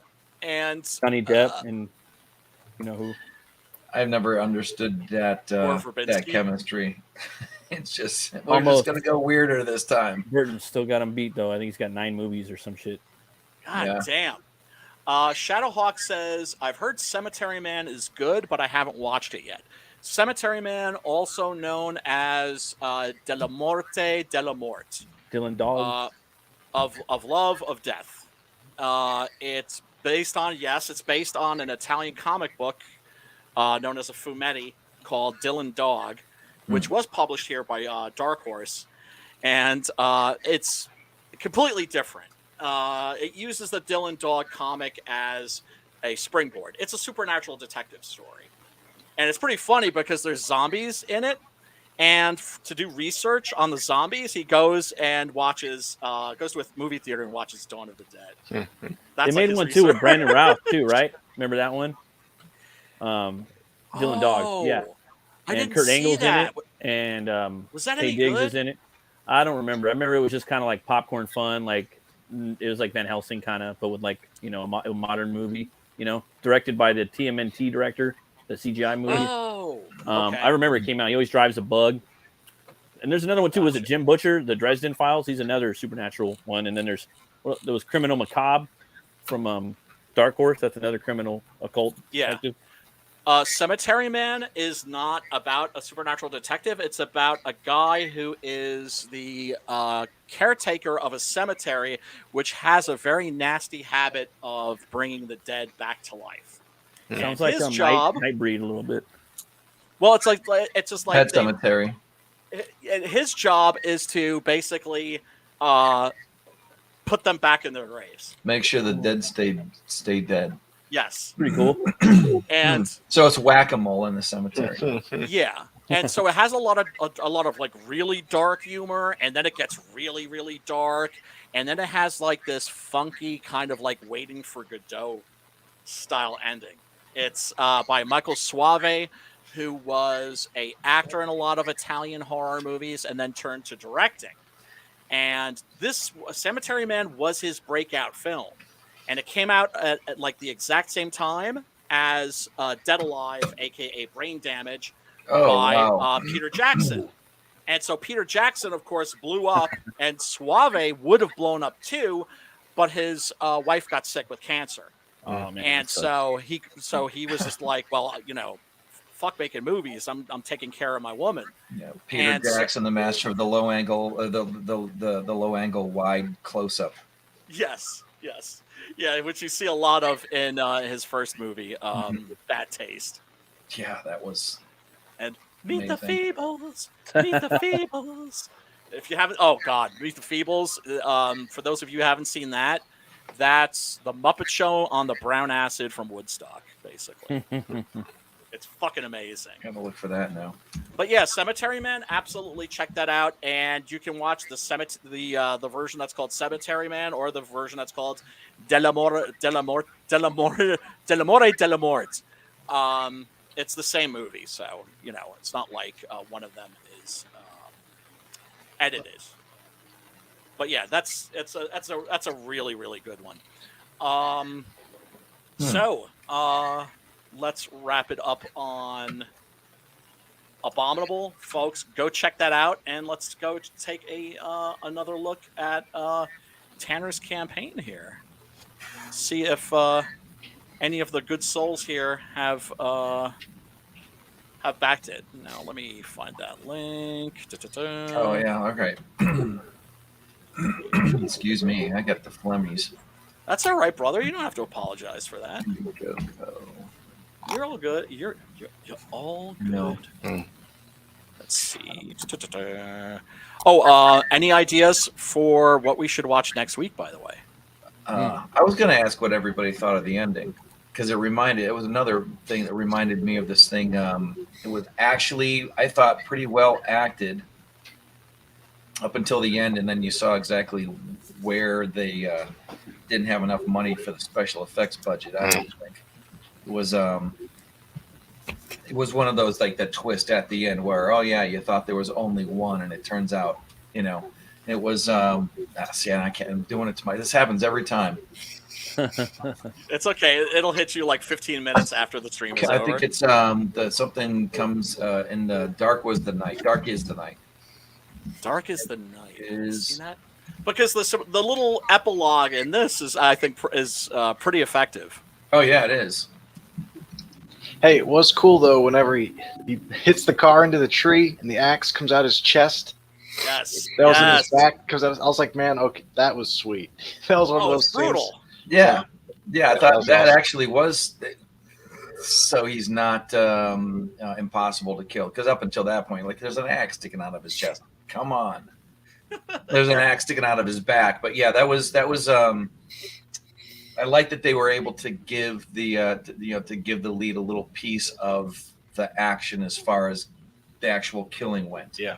And not leave it up to because leave it up to the asshole Otis. Yeah. Right, but even he sort of got a chance to redeem himself. Right? Yeah. Because he's yeah, such an sure. a-hole, Yeah, he did. but in the end, he comes correct. Yeah, he does. Yeah. He dies well. Is what I'm saying. Is what I'm saying. Let's take another look at this trailer. By the way,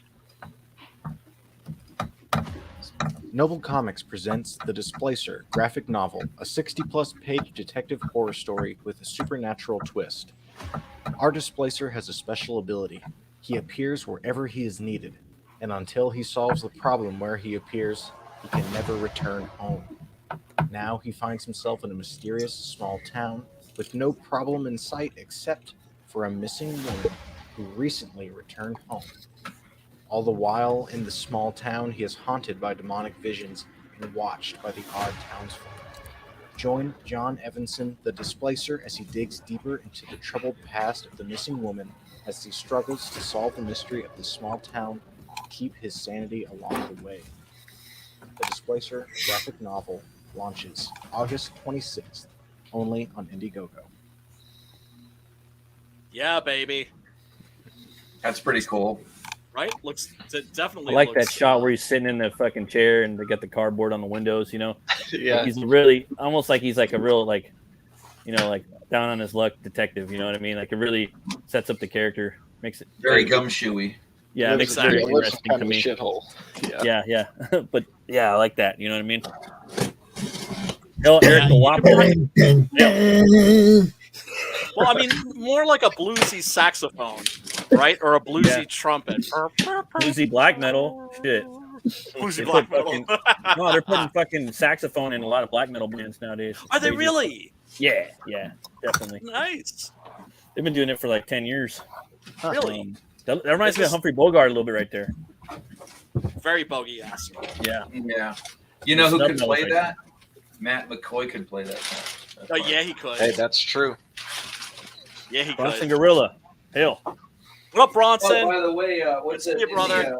In the Guapo. What's up, Gorilla? Guapo was saying a movie I've actually seen Yeah, street trash. more than once. Me too. I can't- I love street trash. Street trash is awesome. I never That's seen it. it. They have it on Tubi or what?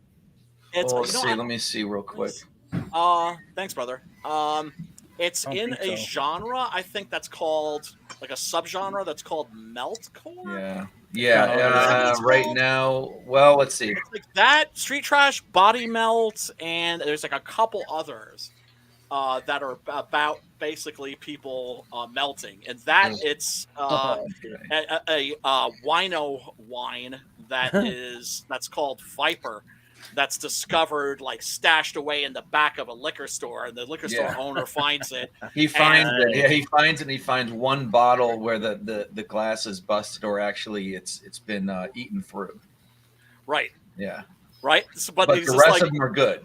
exactly. So he's just like puts them out front, right next to the register, and is like is selling them for like $1 or Right. $1.50, something really cheap, right? Yeah, And it turns out that this wino wine, like which would be like Thunderbird or something like that, will like turn you into mush, Yeah, it does. It basically it melts you from the inside out, Yeah. and then whatever bits of you get on other people also is Yes. corrosive. Yes. Yeah. It's Yes. it's something else. And Peace out, Frankie. it's disgusting. Who's taking off? Frankie's taking off? It's disgusting, but it's not really disgusting Yeah. because it's so beautiful. You know what they got on And- Tubi? right now? It is. I mean, it's got its. It's fun. It has its parts that's supposed to be like funny, but I honestly was like, I thought it was. I'll tell you what, they really got. You know how like when you see homeless people, there's a ew, don't get it on me, just a little bit of that. Right. Yeah. It's all Sure, over bro. this movie. It's everywhere. It is. Yeah, It is, right? just like- that part. Yeah. Well, why do people generally give money to homeless people? It's to get them away from it.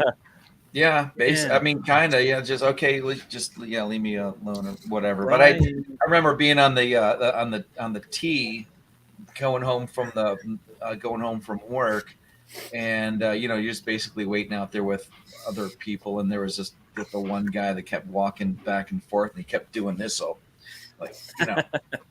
got a little bit too close to this one girl, and she's Wait, doing, wait. "Oh," Wait, do that gesture again. He's You do doing that- this. He's like, "Ugh," kind of Like itchy, lice. scratchy. With the and bath salt. Why is he doing bath that? salts? No, if he was on bath salts, he would have been like eating her face. Yeah, he'd have been with kinda- a yeah. chin. But it was like, like an adult game of it. Only you're not supposed to get. You're supposed to can't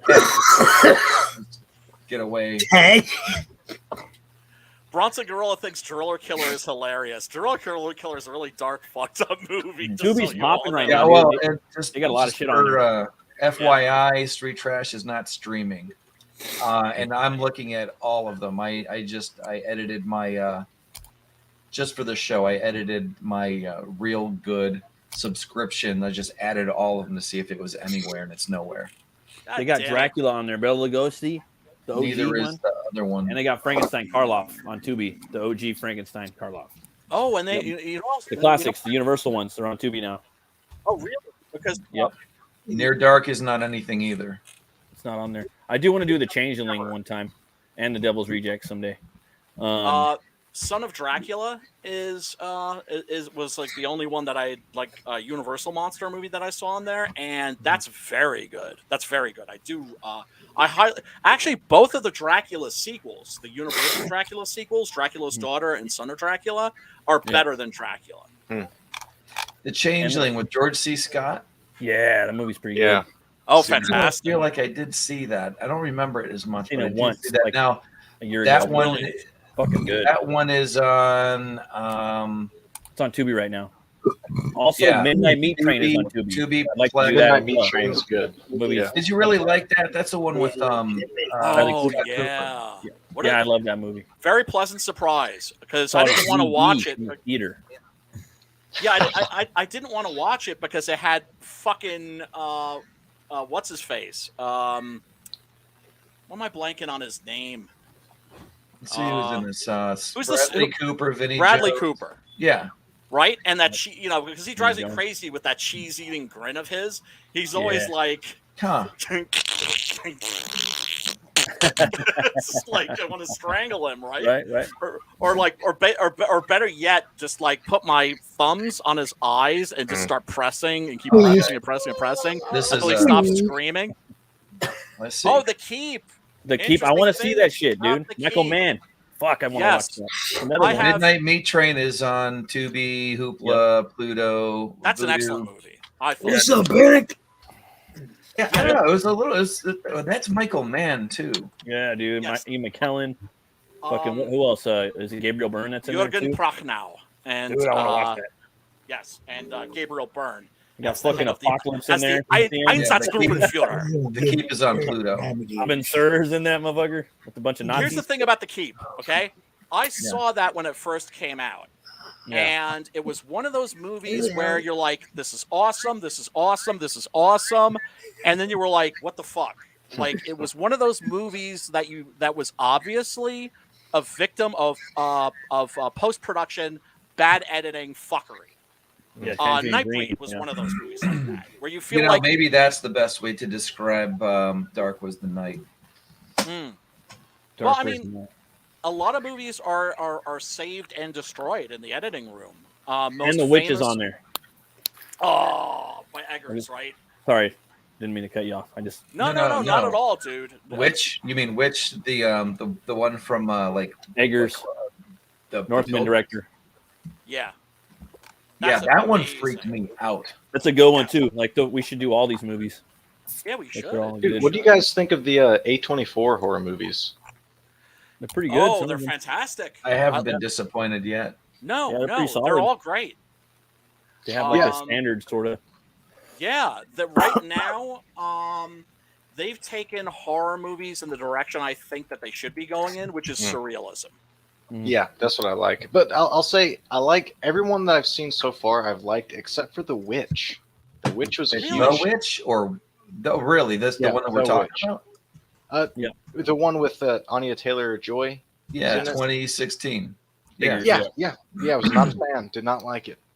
Really? Was it like the pacing or It felt like, well, one thing at like the 3/4 point of the movie, I wanted to see how much time I had left, so I was like, okay, when does the movie start?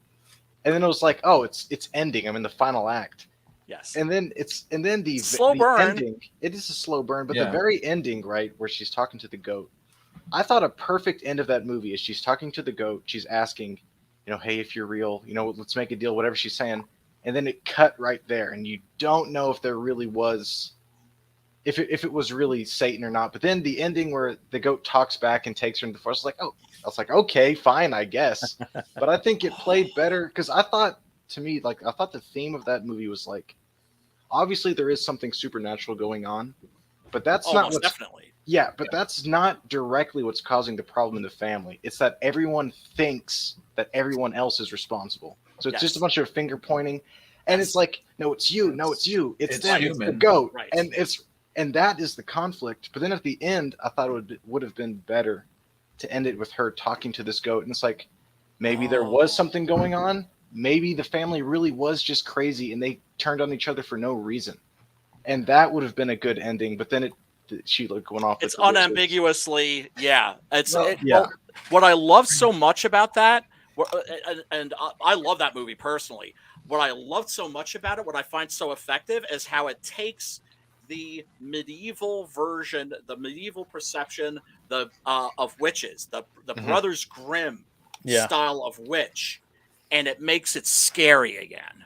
Yeah. well, yeah, And that you was know- also the genius of The Keep, the original novel by F. Paul Wilson. I'm telling you, he goes through that novel and he takes every single gothic horror trope and he makes them scary again.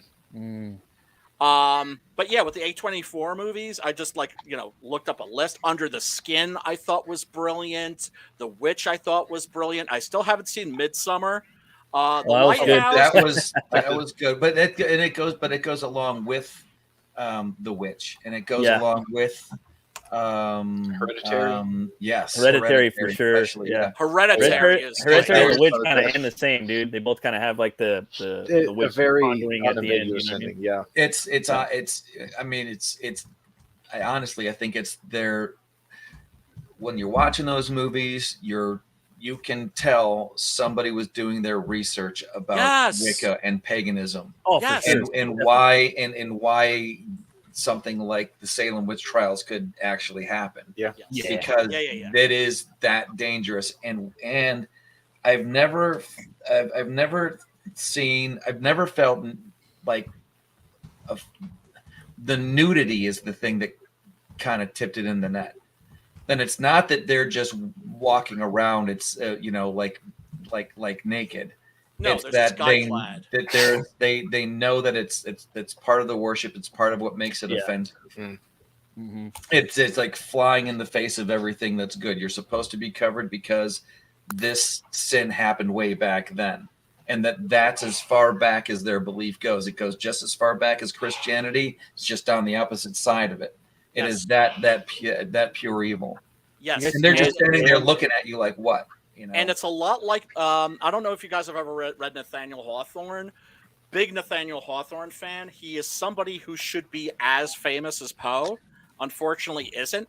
He wrote a really famous story called Young Goodman Brown, and it's about a guy who is a Puritan whose wife goes off at night, and he follows her, and sure enough, she's going to the witch's Sabbath. Yeah. I think I've seen that in a movie too. Or it might have been Yeah. that show. That's what- Salem. That's what the But witch it is. It's reminded like me.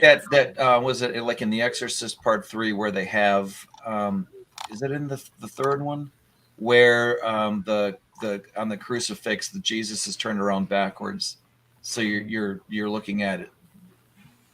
Right. It's everything's the opposite and everything's offensive, and like in Well, yeah. where like It's like- normally you wouldn't think that it is because it's just the butt of a statue, but it's because it's so on point, and it's the like the ultimate just the ultimate insult.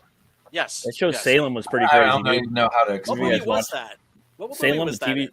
Oh, I'm not No, sure. I'm thinking specifically what ID's talking about.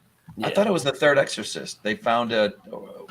Didn't they? Oh no! What in the third Exorcist, in Exorcist 3, what the killer is doing in that is he decapitates this Right. this little black boy, Decapitates the boy, right? right? And puts then it on the head of the statue. yes, and then does it up in blackface. That's right. But there's somewhere out there where maybe I'm thinking of I'm almost positive it was there. Whatever, that was a good one. I tell you what, the third Exorcist was Amazing. a great detective movie. Yes, Yeah, fantastic. we We nailed did it that again. on the Yeah. show. Yeah. That was yeah. I think that's one of the ones in the big when I first started listening. Anyways, I don't know. What do you guys want to watch next week? Well, Or now, should it stick with a genre? Like, do you want to do something that is cult based, something that is found footage? And do you ever try to plan things out like that, or you just go with your gut? we go with the flow. just Sometimes freestyle. people have specific requests. Sometimes I want to. The way that like if I'm picking the movie, what I usually do is I try to pick something that I think is really good, Yeah. but that most people here haven't seen. And That's so Eric. it's like, Yeah. hey, go check this out because it's worth checking out. Dagon is on there now. That's what's his face? Freaking Stuart Gordon doing The Shadow over Innsmouth. Man, there's a lot of stuff on here. So The what about The Dark, How do you Halloween, feel the about package. Black Death is really good. Oh, Black Death's dope with Sean Bean. Bisley did a Yes. fucking poster for that. Shit's Did he badass. really? Fuck yeah, he did. No did? fucking Fuck. shit. Yeah, Bisley? the Biz. Nobody beats the Biz. Nobody beats the Biz. you ever go Henry into, too. like, straight horror, or excuse me, you ever try to like horror comedy or Dude, Everything. Well, I mean, I've been Yeah, trying to everything. get Dragged on there, or Brawl. I'm sorry, Brawl, Brawl, Sublock Brawl, 99. And that movie's horrific. That's I'm sorry, there's some amazing. horrific shit in there. yes. Mm. yes. I'd like to Yeah. do that too, but it's not scary. I mean, That's that- a movie. It's not like Bone Tomahawk is definitely horror. yeah, Brawl and Subblock 99 isn't horror. Grindhouse? It's horror adjacent, which is to Yeah. say, if you love horror movies, you're gonna love that. The Yeah, well, Inferno? because I mean, the guys that you end up being scared for, it's like he's like this immovable or this irresistible force, yes, like a juggernaut, yes, Yeah. you know. yeah. And it's Vince Vaughn too. That's one of the things. It's like, that's to me a little outside of his wheelhouse. I can't stand that dude. Yeah. Really? that movie is one of the best movies in the last. Well, it's 10 when years. Ever. he's because he doesn't sound like he doesn't sound like Trent. Mm. You know what I It's mean? Like in a amazing. lot of the movies, like that first in Swingers, when if you're a fan of Vincent Vaughn, you were probably started at Swingers and then Yeah, Psycho. Yes. got it. And every time that he does one of those He's good in Psycho. Trent type characters, then but that's like that seems like his safe space. I like when he goes outside of that. I didn't think The Cell was any better or any worse because he was in it. Oh no. You know, that It could was have a been scary anybody. Norman Bates though. Big ass fucking Norman Bates, big tall motherfucking Yeah. Norman Bates with long white hair running after you in the hallway. That a fucking overhead shot with long white hair. That shit's fucking terrifying. And the whole movie, I think that's the scariest shot when he's running like the God view, looking down with his white long hair, like just lumbering about. You know what I mean? Big old. See, that's one of the things I was going to suggest. If there's enough time, Anthony Perkins, tiny little Norman Bates. You know what I mean? If there's enough time to watch one movie, is there time to watch two of them?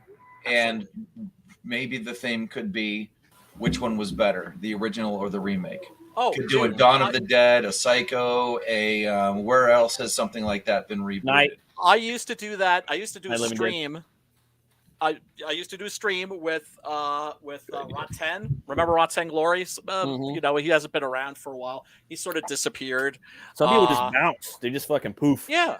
Yeah, and I just hope he's okay. That's all I care about, right? I just hope he's all right wherever he's at, and that he knows that if he wants to come back sometime, you know, he'll be welcomed with open arms. We're not going to be like, you know, giving him the side eye or anything like that.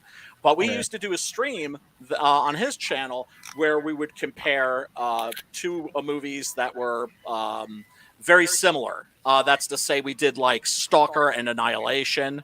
Yeah. The Driver versus Drive. Okay.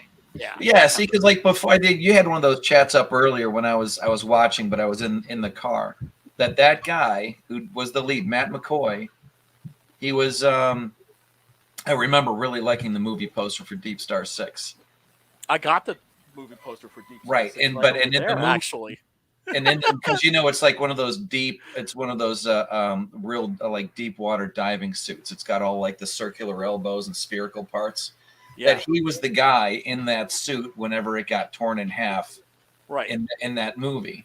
And then Leviathan came out is the same year, like 1989. And it seems like that happens. You don't just get a tombstone. You get a tombstone and a Wyatt Earp. Yes. You don't just get so like a comparison like that, like you mean like Friday the 13th versus Halloween. The strangest that I've ever seen. I'm sorry. Go ahead, Matt. Honestly, that's just the whole gimmick. There's a whole fucking industry out there of like, oh, let me fucking piggyback on that shit, motherfucker. You know what I mean? Sometimes Cowboys versus Aliens. This is fucking Cowboys versus The studio bought a script. They're halfway through, but somebody else got it out first. That happens, but there's also parallel development. The oddest case that I can think of was there were two movies. This is like back in the 60s. There were two movies released at the exact same time, both of which were based on the Oscar Wilde trial, and both of them were based on the court transcripts from the Oscar Wilde trial. And both of those movies were very good. And, but I mean, it's like, what are the odds? What are the odds of 2 6-gun gorillas coming out? You've never been through that before. Jeez, package inside a package inside a package. I opened a box to open a bag to find a bag inside. Crying out loud! They're pens. What you get? They're pen attachments for my vinyl cutter. Sometimes I have to plot something out, and I have a truck to paint on Saturday, so it's the chalk pattern. So I have to draw it out. And the pen tip on the pen attachment on my vinyl cutter was dried up, so I had to get more of them. But I'm like, I mean, it came in these 5 of these things. Wait, hold on. Let me blow you up here. Yeah, these, and all it is it's 5 of these things. Okay, came in this box. What? I know. That's messed up, son. That's messed up, son. Yeah, because even inside that, there was another like padded envelope. You could just send it in the padded envelope. All right. I always appreciate a challenge. Eric the Guapo was throwing his gauntlet down. He's like, there was a South Korean horror movie I watched that seemed like it was inspired by Dark Souls. It had a red eye orb that would summon demons. It was a good movie. We don't know what that is. Any other information we can get something off of IMDb? South Korea, of course, killing it with horror right now. Killing it. South Korean horror movies. We're going to watch. The Wailing is fucking amazing. Kingdom I is fucking I'm amazing. gonna have to reabsorb that one. I honestly, I mean, it seemed to go on for a while, and I knew it was about like demon possession, and it was okay, but there was some. It's overlong. Yeah, kind of. It's like I 20 mean, I minutes liked too it. long. What was it like? The Train to Busan, of course. Must be Everybody. Train to Busan. That's I'm looking at that great. right- I'm looking at that right now on Tubi. I like this. I really like the sequel too. I don't know why people were like again the sequel. I thought it was perfectly fine. No, there was a sequel. Oh yeah. It's called Peninsula. Okay. Oasis of the Zombies. Oh no, I'm not going to do that to you. I'm not going to do. I'm not going to do that to you guys because I would love also to introduce you to like some new directors. Like for instance, we haven't done a Jess Franco movie yet. Let's do Jess Franco. What's this good movie that he done? Venus and Furs. On Let Tubi? me see if they have anything. Yeah, let me. I mean, Vampiros Lesbos is a good place to begin with him. The Bare-Breasted Countess. Venus and Fleur. Is that what you said? Venus and Furs. That Venus and Furs is like his most legit movie, I would say. Yeah, I don't think dude, we've done Franco. Remember Count Dracula, the Spanish one with Soledad Miranda and Herbert Lom and Christopher Lee. Actually, yeah, it was. That movie's legit. That's who I based my Dracula off of. If Eric the Guapo can find, maybe we should try this. Do you think? Whatever.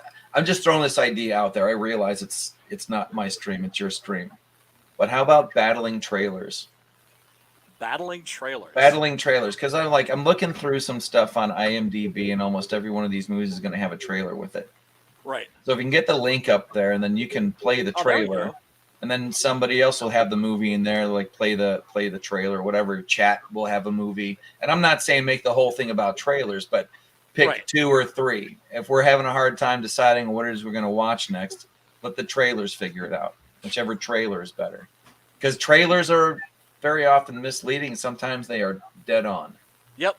Yeah. No, I remember like one of the funniest trailers I've ever seen was for Casualties of War, which was a Vietnam movie that was by Sean Penn, Michael J. Fox. And then David Spade did a spot-on imitation of Michael J. Fox on Saturday Night Live of that movie. Interesting. Sarge. Yeah. It's the thing is that it's this really sensitive drama. Mm-hmm. Right? Gut-wrenching. I thought I loved it. I thought it was a terrific American film. But then you watch the trailer and it looked like Rambo. Like every gunshot, every explosion, it was in that fucking trailer to make it look like it was like Michael J. Fox, Sean Penn in Vietnam, killing commies for mommy. And that's not the movie they made. No, it's the complete opposite. It's just like what the. So that means that the people that would have appreciated that movie didn't go to see it, and the people that did go to see it because they saw that shitty trailer were left the theater pissed off. I'm on a mission. I'm on a mission to find this thing. Okay, it's real quick, I'm thinking we should go over Tanner's tiers here. Dude, do you want to tell us a little bit about your tiers? Sure. So I'll start at the top there. Featured tier. You've got total fan pack. Most expensive tier I only got 3. So $45, you're getting the book itself. You're getting a trading card with it. You're getting the badge, which is an iron-on patch that looks like the badge that the Displacers have on them. They're deputized. And then it comes with a bookmark and 4-inch die-cut sticker as well. So that gets you like all the bells and whistles, everything that comes along with the book. Then I've got just a basic book tier. You just want to read the comic. That's all you get. 61 pages. That's really good. $25 for a 61-page comic. Yeah, I like to keep my comics thick. Cardinal was 84 pages. I think Cardinal 2 is going to be. I like my comics like I like my women. Oh yeah, absolutely. Yes, sir. And then you got the book and badge. Yeah, then I got the book and badge, which is just what it says, the book, and you get the patch as well. And those actually just came in yesterday. I came home and I had all my patches came in. So bitchin'. Yeah, so I've got almost everything here for the campaign has arrived now. And I love this too because it's very simple McDonald's menu. It's Hell like yeah. burger, fry, shake. You're done. Yeah, Oh, yeah. I oh. don't get too complicated with it. It's I perfect. try to keep it simple. Yeah, I mean it's like it's a fine line because it's like you want to provide as many options for the backers as possible. At the same time, you don't want to fucking throw so much shit at them they can't make heads or tails. And Right. it depends on the book. This I think is- this is fucking. it depends on the perfect book. For detective one, you got Yeah, the bag. that's all you You need. know what I mean? Yeah, The only man. thing I put in here would be a flask and a pack of cigarettes. And a snub nose 38. These fucking ghost dames, you know. Yeah. It looks really cool. And thanks, man. yeah, so folks, go check that out. The link is in the chat. And let me refresh here. What? We haven't sold any comics? What the hell is up with you people? Yes, I'm gonna attack the people that are watching us. So, you know, it's a little professional thing that they do in the mainstream Shame. comic book industry. Shame. Is, Yeah, just go right at them. is attack their Shame. fans. Time to If shame you don't buy some my motherfuckers. book, you're a All bigot. right, hold So on. Let me jump get in some here real copy. quick. Folks, if you Let me don't jump buy in here this real book, quick, Brian. you are a misogynistophobe. Let me jump in here real quick, Brian. Yeah. Tanner, what are you doing Hate Monday me. at 3:00? Monday at 3:00, I'm at work. Damn it. Yeah, Tuesday and Thursday, really like after 4 is when I'm available because I'm still full time in college. I'm full time working. Hell So- yeah, brother. I Man, kind of I don't gotta even I'm make gotta just it. find looking over time the schedule And here. you're making comics. and boy is trying to make grinding. Yeah, Cool stuff. Hell yeah, brother. I mean, seriously, like I always felt bad when I was like going to my community college and I was in a position where I could just go to school and I knew people that were just as bright or brighter than me that weren't getting grades like mine because they were also working like a full-time or a part-time job. But look, Tanner, I got a whole bunch of different shows. Just get with me. Yeah, on I'll hit you up. later Figure on. something We'll out. arrange something, even if I got to do a special edition for you. I do that too, bro. I You know? appreciate that. So, you know, we'll definitely get you funded. We will get you funded. Oh Yes, yeah. sir. That's awesome. Yep. Thank you guys. You should already You be got it. funded. Everybody, know. let's go. I know, we know that. We know that. That's self-evident, Pops. You don't have We'll get 'em to overstate the obvious. But Eric the Guapo says the movie is called The Eighth Night. I will definitely be trying to take another look at it. Cadence, I haven't seen. Yet Bronson says Casualties of War is a forgotten gem. Totally agree with that. I think it's a great American movie. The Eighth Night. Give me some Google Jiu-Jitsu to find the name. Yeah, thanks, Eric. We appreciate that. Oh wait, I'm probably spelling night with a K, and I shouldn't be. There it is. Can they get- 2021. That's Pretty okay. new. I mean, yeah, it's real new. All right. Well, we'll figure something out. So, folks, you can always hit us up. Everybody in the DM group, of course. If y'all got any ideas for movies, we do requests. Oh, actually, you know what we should do next week? Let me see if I can get Peter Gilmore on, and then we can do Hands of the Ripper, Okay. which is a Hammer movie that is very obscure for a Hammer movie, and I think is an exceptional horror film. Hit them up. And is one of those movies that, oh, and then of course our boy Clint Stoker. We got to see if we got to have like a Dracula movie for Homeboy. Got to get some good Drac in there. I mean, they got classic Drac in there. The Bella one, the OG Drac one on Tubi right now. I wouldn't do that to our audience. I wouldn't send them to watch. I'm busting balls, of course, but I mean, do you like the original Dracula? Because I know some people really do. Do I like it? Do I like Yeah. it? No, Yeah. I don't like it. It's shit. It's boring. It's boring It's boring as as fuck. fuck. I don't like the design of the character. It has nothing Everything's to do with terrible. the fucking novel. Yes.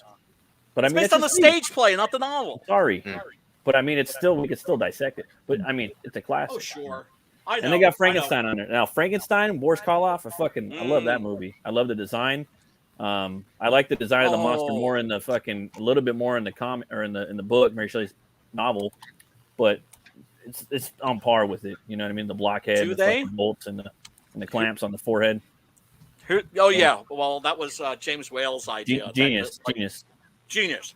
And the idea being that Frankenstein is like a scientist. He's not a surgeon. So, he very crudely just sort of like opens the skull and like throws the brain in and then just like puts it back down That and shit's just dope as fuck. clamps it. Yeah. Yeah, like 10 beef. Yeah. He said. Spam is some Whale said. fucking spam brain real quick. Yeah, man. Do they have Bride of Frankenstein on there? Bride of Frankenstein's dope. I don't know. When I was a kid, I was always That's my gravitated to favorite Frankenstein and Batman and fucking and the Wolfman. I want Dracula. No, I like Dracula too a lot, but Abbott and Costello was the ones I watched the most. Abbott and Costello beat Frankenstein. That's Let me jump always on heavy That's what I always rotation watched. in I October fucking here. love that. Let me jump in and tell Tanner a little good news. Nita over there at Raging Productions, she just added your trailer to her, or you just added your campaign to her channel crawl, to her Indie Rush promotion stream that she does every week. So Nice. we're gonna get you seen, bro. Well we're done. gonna get you out there, just That's like what it's that. about. That's what we're about. Awesome. Thank you. And that's what Pops is all about. Networking is what this is all about. If we Yeah, don't man. all all boost each other, nobody's on an island. Nobody ain't no Eric Julys in normal Well, life. not only okay? that, it's like you got to I'm- work really, really hard to build that kind of a fucking following. People and then- disappear and you don't see them. You got your rots and your fucking. I could start naming people that are making books that are no longer they're no longer around anymore. You know They what I come mean? and go. Yeah. This You medium needs us to sustain it. You know what I mean? Yeah, it does. Yeah, it does. It's a fact. It reminds me of the punk rock scene in the 80s. It reminds me of the alternative rock scene in the 90s, which is to say that when the stuff that's up top is shit, it's the stuff that's in the underground, right? Yeah. Where like the water always runs the currents run the strongest. Most definitely, fuck yeah. Right? And do you think anybody's... I'm not saying that our stuff is going to be remembered, but do you think anybody's going to be reading the shit that they're putting out there now in 5, 10, They're 15 not reading years it from now, now? dude. Yeah, They're not reading it now.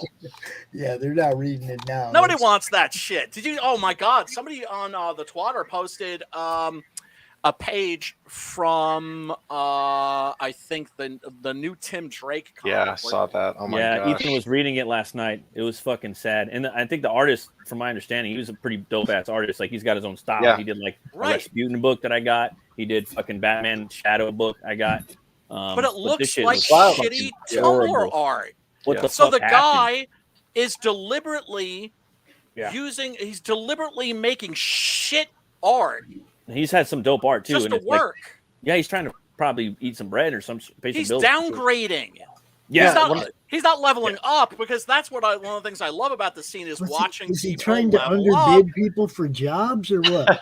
Yeah, and I he's one of think those he's artists where leveling he's got a down. style where you can see his art. Oh, that's that Rossmore dude. You know what I mean? Like some people have style. Oh, there's a Trad Moore. Like there's only a couple that are in the industry where they kind of stick out a bit. You know what I mean? He was one of those. Cats. Marvel had a house style, right? And the house style was John Buscema, right? Yeah, in the dude, 70s, big time. right? Yeah, fucking Conan, dude. Right? DC, if they had a house style, it was, correct me if you disagree, Neil Adams. Yeah. Right? Yeah. The house style for Marvel and DC right now, Tumblr. That's fucking weird. We're thinking on the same thing, Brian. We Dude, never heard that, it's huh? just obvious. It's right there. It's right in front of your fucking Tumblr. when I saw that page get posted, I was just scrolling past it, right? And I scrolled past the page, and I was like, what's wrong with that? Two lesbians having a dinner or whatever. It's like, that's what's wrong with that. But then I saw Vonster. He was like, I can't believe that this is Tim Drake and his boyfriend. I was like, wait, because I didn't read the dialogue. Oh yeah. I was like, wait, these are not women. I thought it was That's what I two thought, chicks. too. That's what I thought too. Yeah, I was like, dang, that is sad. That's You crazy. know, sad too, man. Like I designed, like I'm not a writer, but I could come up with a story, and I fucking did a whole Batman story like 10 years ago. I redesigned every character in the Bat family, and Tim Drake was a badass motherfucker in there. You know what I mean? I love Tim Drake. As Red Robin, Yeah. you know, and I'm just like, dude, that could totally never the fuck happen again. Never. Man, I got a stack of fucking Tim Drake first time he wore the Robin costume. Yeah.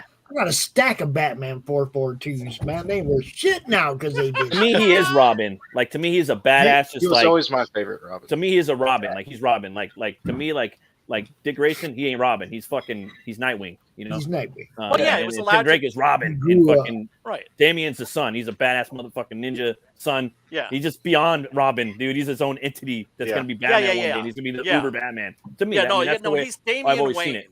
Yeah, Yeah, and he's my Damian Damian Wayne. Wayne had a big Now- fucking head. He was a little kid with his fucking armor on. He was a crazy little motherfucker. Like that's Fantastic. the way. Oh man, They're But I not mean, that- gonna you know, be that's no- Grant there Morrison. ain't gonna Grant be Morrison's a no fucking Uber genius. Batman, guys. They're gonna destroy that image. I just Yeah. want you to know that. They're- Oh, of course. yeah, I it's hard, said it. man. That's It's the hard. mission. I That's the said mission. it. I'm still the day buying the they fucking say- toys too for my son, you know, and I'm just I like, said it the day they fucking said sucks, that you know?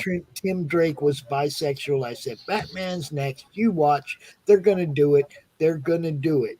And everybody's like, no. And I'm like, come on, man. They've been making gay Batman jokes, ambiguous duo, all Yes. this shit. They've John been doing Hammond that and for up, fucking yeah, decades. SNL. That shit ain't new. Batman and his little boy wonder. They have Those to do jokes that. been They're around working it up, forever. yeah. They have to do that because it's the only way that you're going to be able to get and even if it doesn't happen, point at the publication, see how many thousands of them are being printed, and saying, "See, map is normal." Yes. Yes. Absolutely. That is the next thing that we're being eased into. Yeah, And they're that's like the protect exact people like- opposite of what you actually need. What you actually need for this society to heal itself is some tough love that you would get from a father. Right. You need But hardcore, smooth as gravel teaching that you can only get from a man. I'll tell you, Yeah, Italy- but I mean, that's Italy why they're destroyed it deliberately right now. targeting You gotta masculinity. destroy this exactly. Really You got to slow down. destroy the society. You got to destroy the thing that makes it strong. Yep. And in order to do that, you have to destroy the things that inspire strength. The hero. That's what they did. That's what they did to. That's what they did to the black family, right? Yeah. They did something really, really fucked up and evil, but also very smart. Yeah. They They paid were them like, to go. let's not hit them at their weakness. Let's hit them at their strength. Yeah. Well. Yeah. And so they targeted. You hit them black right in the men. venality, and Yeah. you hit them in the venality, and you pay the man to go away. Mhm. Yeah, it's all messed up. Yeah. Anyway, I can't folks, believe this is behind this. This isn't the behind the scenes Oh, discussion. well, that's where we're going. That's There's where two. we're going. There's Science in if real you life. if you Everybody- feel like trying it, there's two trailer, and it's not to the IMDb page. It's to the actual trailer. So you would click on it, and it'll start. If you want to do a trailer battle, it's in there. Now it's up to you.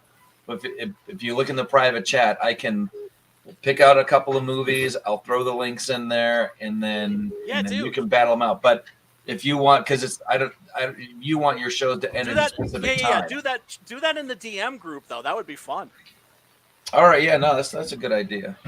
Battle it out in the And I'll also see like if I can get Clint or Peter for next week, and if I can get Clint, we'll do something Dracula related. And Tanner, this is fucked up, but Clint's actually related to Bram Stoker. yeah. I heard that. Yes, I heard that. Mhm. Yeah. Yeah, that's Yeah. that's Well, pretty cool. shut Yes, up we did about it. Clint Stoker's Dracula. I haven't talked to Clint in a long time either. He was on CromCon, I don't know, close to a year ago. Yeah, yeah. Well, we're going to discuss that. We're going to discuss that. I just got that book too. I haven't read it yet though. Yeah, I didn't get I didn't get a chance to back it because, like I said, I've been a broke ass bitch. Every dollar I get goes to No. like making comics. Yeah. I It's feel not that. it's not fun for somebody who's trying to pitch their book to hear that, but I'm dealing with the same thing. I've got like an unexpected house expense Mm. that's going to literally, like, if for somebody who, if you made $12,500 for like 1 year, Yeah, okay, yeah. that would be the whole year. Yeah, Yeah, I got to do the whole year. I'm, I'm like, on a man, backing budget, there's man. a lot of things that I I only do used like to one book buy. a month. You know, it's hard. See, yeah, making comics many is good books. expensive, man. Yeah, like all these Yeah, new it books is. coming out, you just kind of be like, okay, maybe in the next There's a couple lot, of weeks dude, I there's a can lot. set That's why something we're aside we're for this gonna one. get your And numbers just, up, dude. And I'm like, who's Well, gonna right, stay in and the you band have for to like 2 do the years, same you know, thing. and they're Well, all you're trying to be budgetary minded for your own stuff to come in, but you also want to get as much as you can for the product that you're putting out there. Sure. And it does look Yeah. really good. Yeah, it's You know, awesome. it does. It looks really good. It's got a nice style to it. yeah, thank you. I Most mean, definitely. I posted it on my Twitter for anybody who's bothered. Oh, actually, maybe put it. Yeah, in the comics And page. that's the other thing, folks. If you can share the Yeah, link to share Tanner's it out. book. That because it doesn't take anything. It's like when I can't back a book, I'm like, crap. Okay, retweet. Yep. That's what I try to Right? do as much as I can. Yeah. And don't think that doesn't help us because Oh, it hell really yeah, it does. does. Oh yeah, Hell absolutely. You know, because the biggest issue that we have as indie comics creators is exposure. Just getting people to Yeah. know that we even exist. I mean, well, And- even if you just drop it every day, like you have to fucking advertise yourself. No one else is Yeah. gonna fucking do it for you. Yep, You know what I mean, if people that's are the getting sick truth. of it, it is what it is. They don't have to like it. They can fucking not look at it, but you have to fucking remind people of your book. Yeah, You know, constantly. if they like your book, that's tough. If not, then make another one. You know what I mean? Exactly. Yeah, there's Keep no doing there's no humility in effective marketing. Yep. Yeah, no, that's totally true. All right, folks, we're gonna go off into the back room and wank each other off. Nice. And talk shit about you all in the chat behind your backs. Real quick, let's just let everybody know, where can we find you, Tanner? Tell these people where they can find you. You can find me YouTube, Noble Comics, and I'm on Twitter at the Teddleman, which is TEDDLEMAN. Excellent. And his campaign is The Displacer. So go check that out, folks. And if it looks like something that is up your alley, I know it's up my alley. Oh God, I'm gonna make all kinds of butt jokes now. Then back it. Matt, tell these fools where they can find you. You guys can find me on Twitter, the Twitter at Runecutter Comic. I got a YouTube channel called Metal Movies and Brewskis, and if you go to butchcleaver.com, you could back my book if you like. I deliver in 24 hours. Thanks for whoever backed my book last night. I'll be shipping it off tomorrow. I got Butch Cleaver 1 right here and 2, and there's a lot of tchotchkes that come with it. Thank you very There's much, a lot. Ryan. There's some appreciate good tchotchkes. You got it, brother. Oh yeah. No, I love that bottle opener. Me too. That's a nice, the heavy bottle opener too. Like Exactly, you can right? It doubles as a blackjack. That's exactly what I was saying. Like, you could put that shit in a sock, like an old sweat sock, and just bang. Homie, don't play that. I'm just saying, like, if you had put some kind of an angle on it, what I mean? You could probably use it as a boomerang. Yeah, no, I was actually tapping against my forehead, and it was just like, damn, this could leave a dent. Yep. So, Pops, you're up, brother. Where can these folks find you? And the madness. They're there on Twitter, Comic Talk with Pops Van Zant on YouTube, and the Comic Related Madness on Facebook. You like horror games? Slaughterville. Slaughterville. Oh, yeah. My Laughing Rogue Comics. You like heavy metal games? Gods of Metal. Metal. Later. Hell yeah. Awesome. Hell yeah. Really good. Thanks, Pops. And ID, where can these folks find you? Well, let's see. It's either going to be ID Crisis Design, or Identity Crisis Design, and it's all over the place on Twitter, Instagram, Tumblr, Minds, MeWe, Gab, Locals, Tumblr. So you've got all the bases I mean, covered my website too. IDCrisisDesign.com is the website. And yeah, I am working on that. I was poring over this replacement panel on one of my pages yesterday, and I think I finally got things set. I'm just like anxious for my my writer to get back to me with edits and ideas and stuff. Okay. Yeah. All right. Oh, yeah. Well, dude, we look forward to seeing it, and we look forward to promoting it. Yeah, me Can I too. throw one more thing in here real quick? No, yeah, of course, dude. We're adding 4 more shows next week to the network, which will put us over 20. If you got a show and you want to bring it to the Madness Comic Network, hit me up. We will put your show on the network. Yep. Hell yeah. Pops will, I like that. Pops will hook you up because that's Pops what Pops he is does. always ready and able. Yes. That's what's up. Tireless. Exactly what you want to hear from your Pops. elders. 20-something weekly shows, man. I 20-something know, dude. weekly shows. It's Oh, starting man. to- Fuck yeah. starting to blow up. I can't wait until you take the madness on the road in that RV. Oh, yeah. That's a recipe for fucking Hold disaster up. right On there. tour man. right there, We got dude. news on that, dude. Black Panther 2. Yes. Red carpet premiere for some of the smaller actors in Augusta, Georgia on November 10th. They asked me to come cover it. That's right. Nice. So that's where we're going in the Nice. RV, bro. Who's That's Black Panther in there? We're going to Augusta, Georgia. know. I Yeah, don't know, I and don't. yeah, and you just have to bite your hands to bite your The tongue. leg, to keep from I saying, say the Namor? arm and That ain't the no Namor. arm and the red leg looks a carpet little. event, bro. I know it's awesome, dude. A It's red awesome. carpet event. I get to That's go cool. cover a red comic. That's I know. sweet. Yeah, I pretty know. dope. I know. I'm just dope. imagining that RV just like weaving all Yeah. over the road, all this weed smoke pouring out the windows. But crazy shit fucking going down in that fucking thing, man. No, God, Bronson's that's gonna taking reek off. I too. All right, peace Either out. the- It's or, going to be worthy of any Let's rock close and it. roll. Invite us for 10 promise. All right, and folks, you can find me on the Twitter at Brian Christgau, and also you can find my campaign Zoop. on the Zoops. On On the Zoop. Go to Zoops. Zoop, everybody. Back Six Gun Gorilla Omnibus. It's going to be all the Six Gun Gorilla books in one fucking omnibus. Do it now. Zoop. It's a crowdfunding campaign website only for comic books. You guys got to go there and back Six Gun Gorilla. Get it now. Zoop. Do it now. Thanks, Brian. Brian's the No, first I guy in did not. comics doing it. I didn't Get in there, catch that fucking do it. before. You're saying Zoop is exclusively. Exclusively Comic for comic books. Yes. No kidding. Yeah. So I'm the canary in the coal mine. None of us have done a Zoop Yeah. campaign before, and so if this works out Right. well, Brian's our guinea so pig. far so good.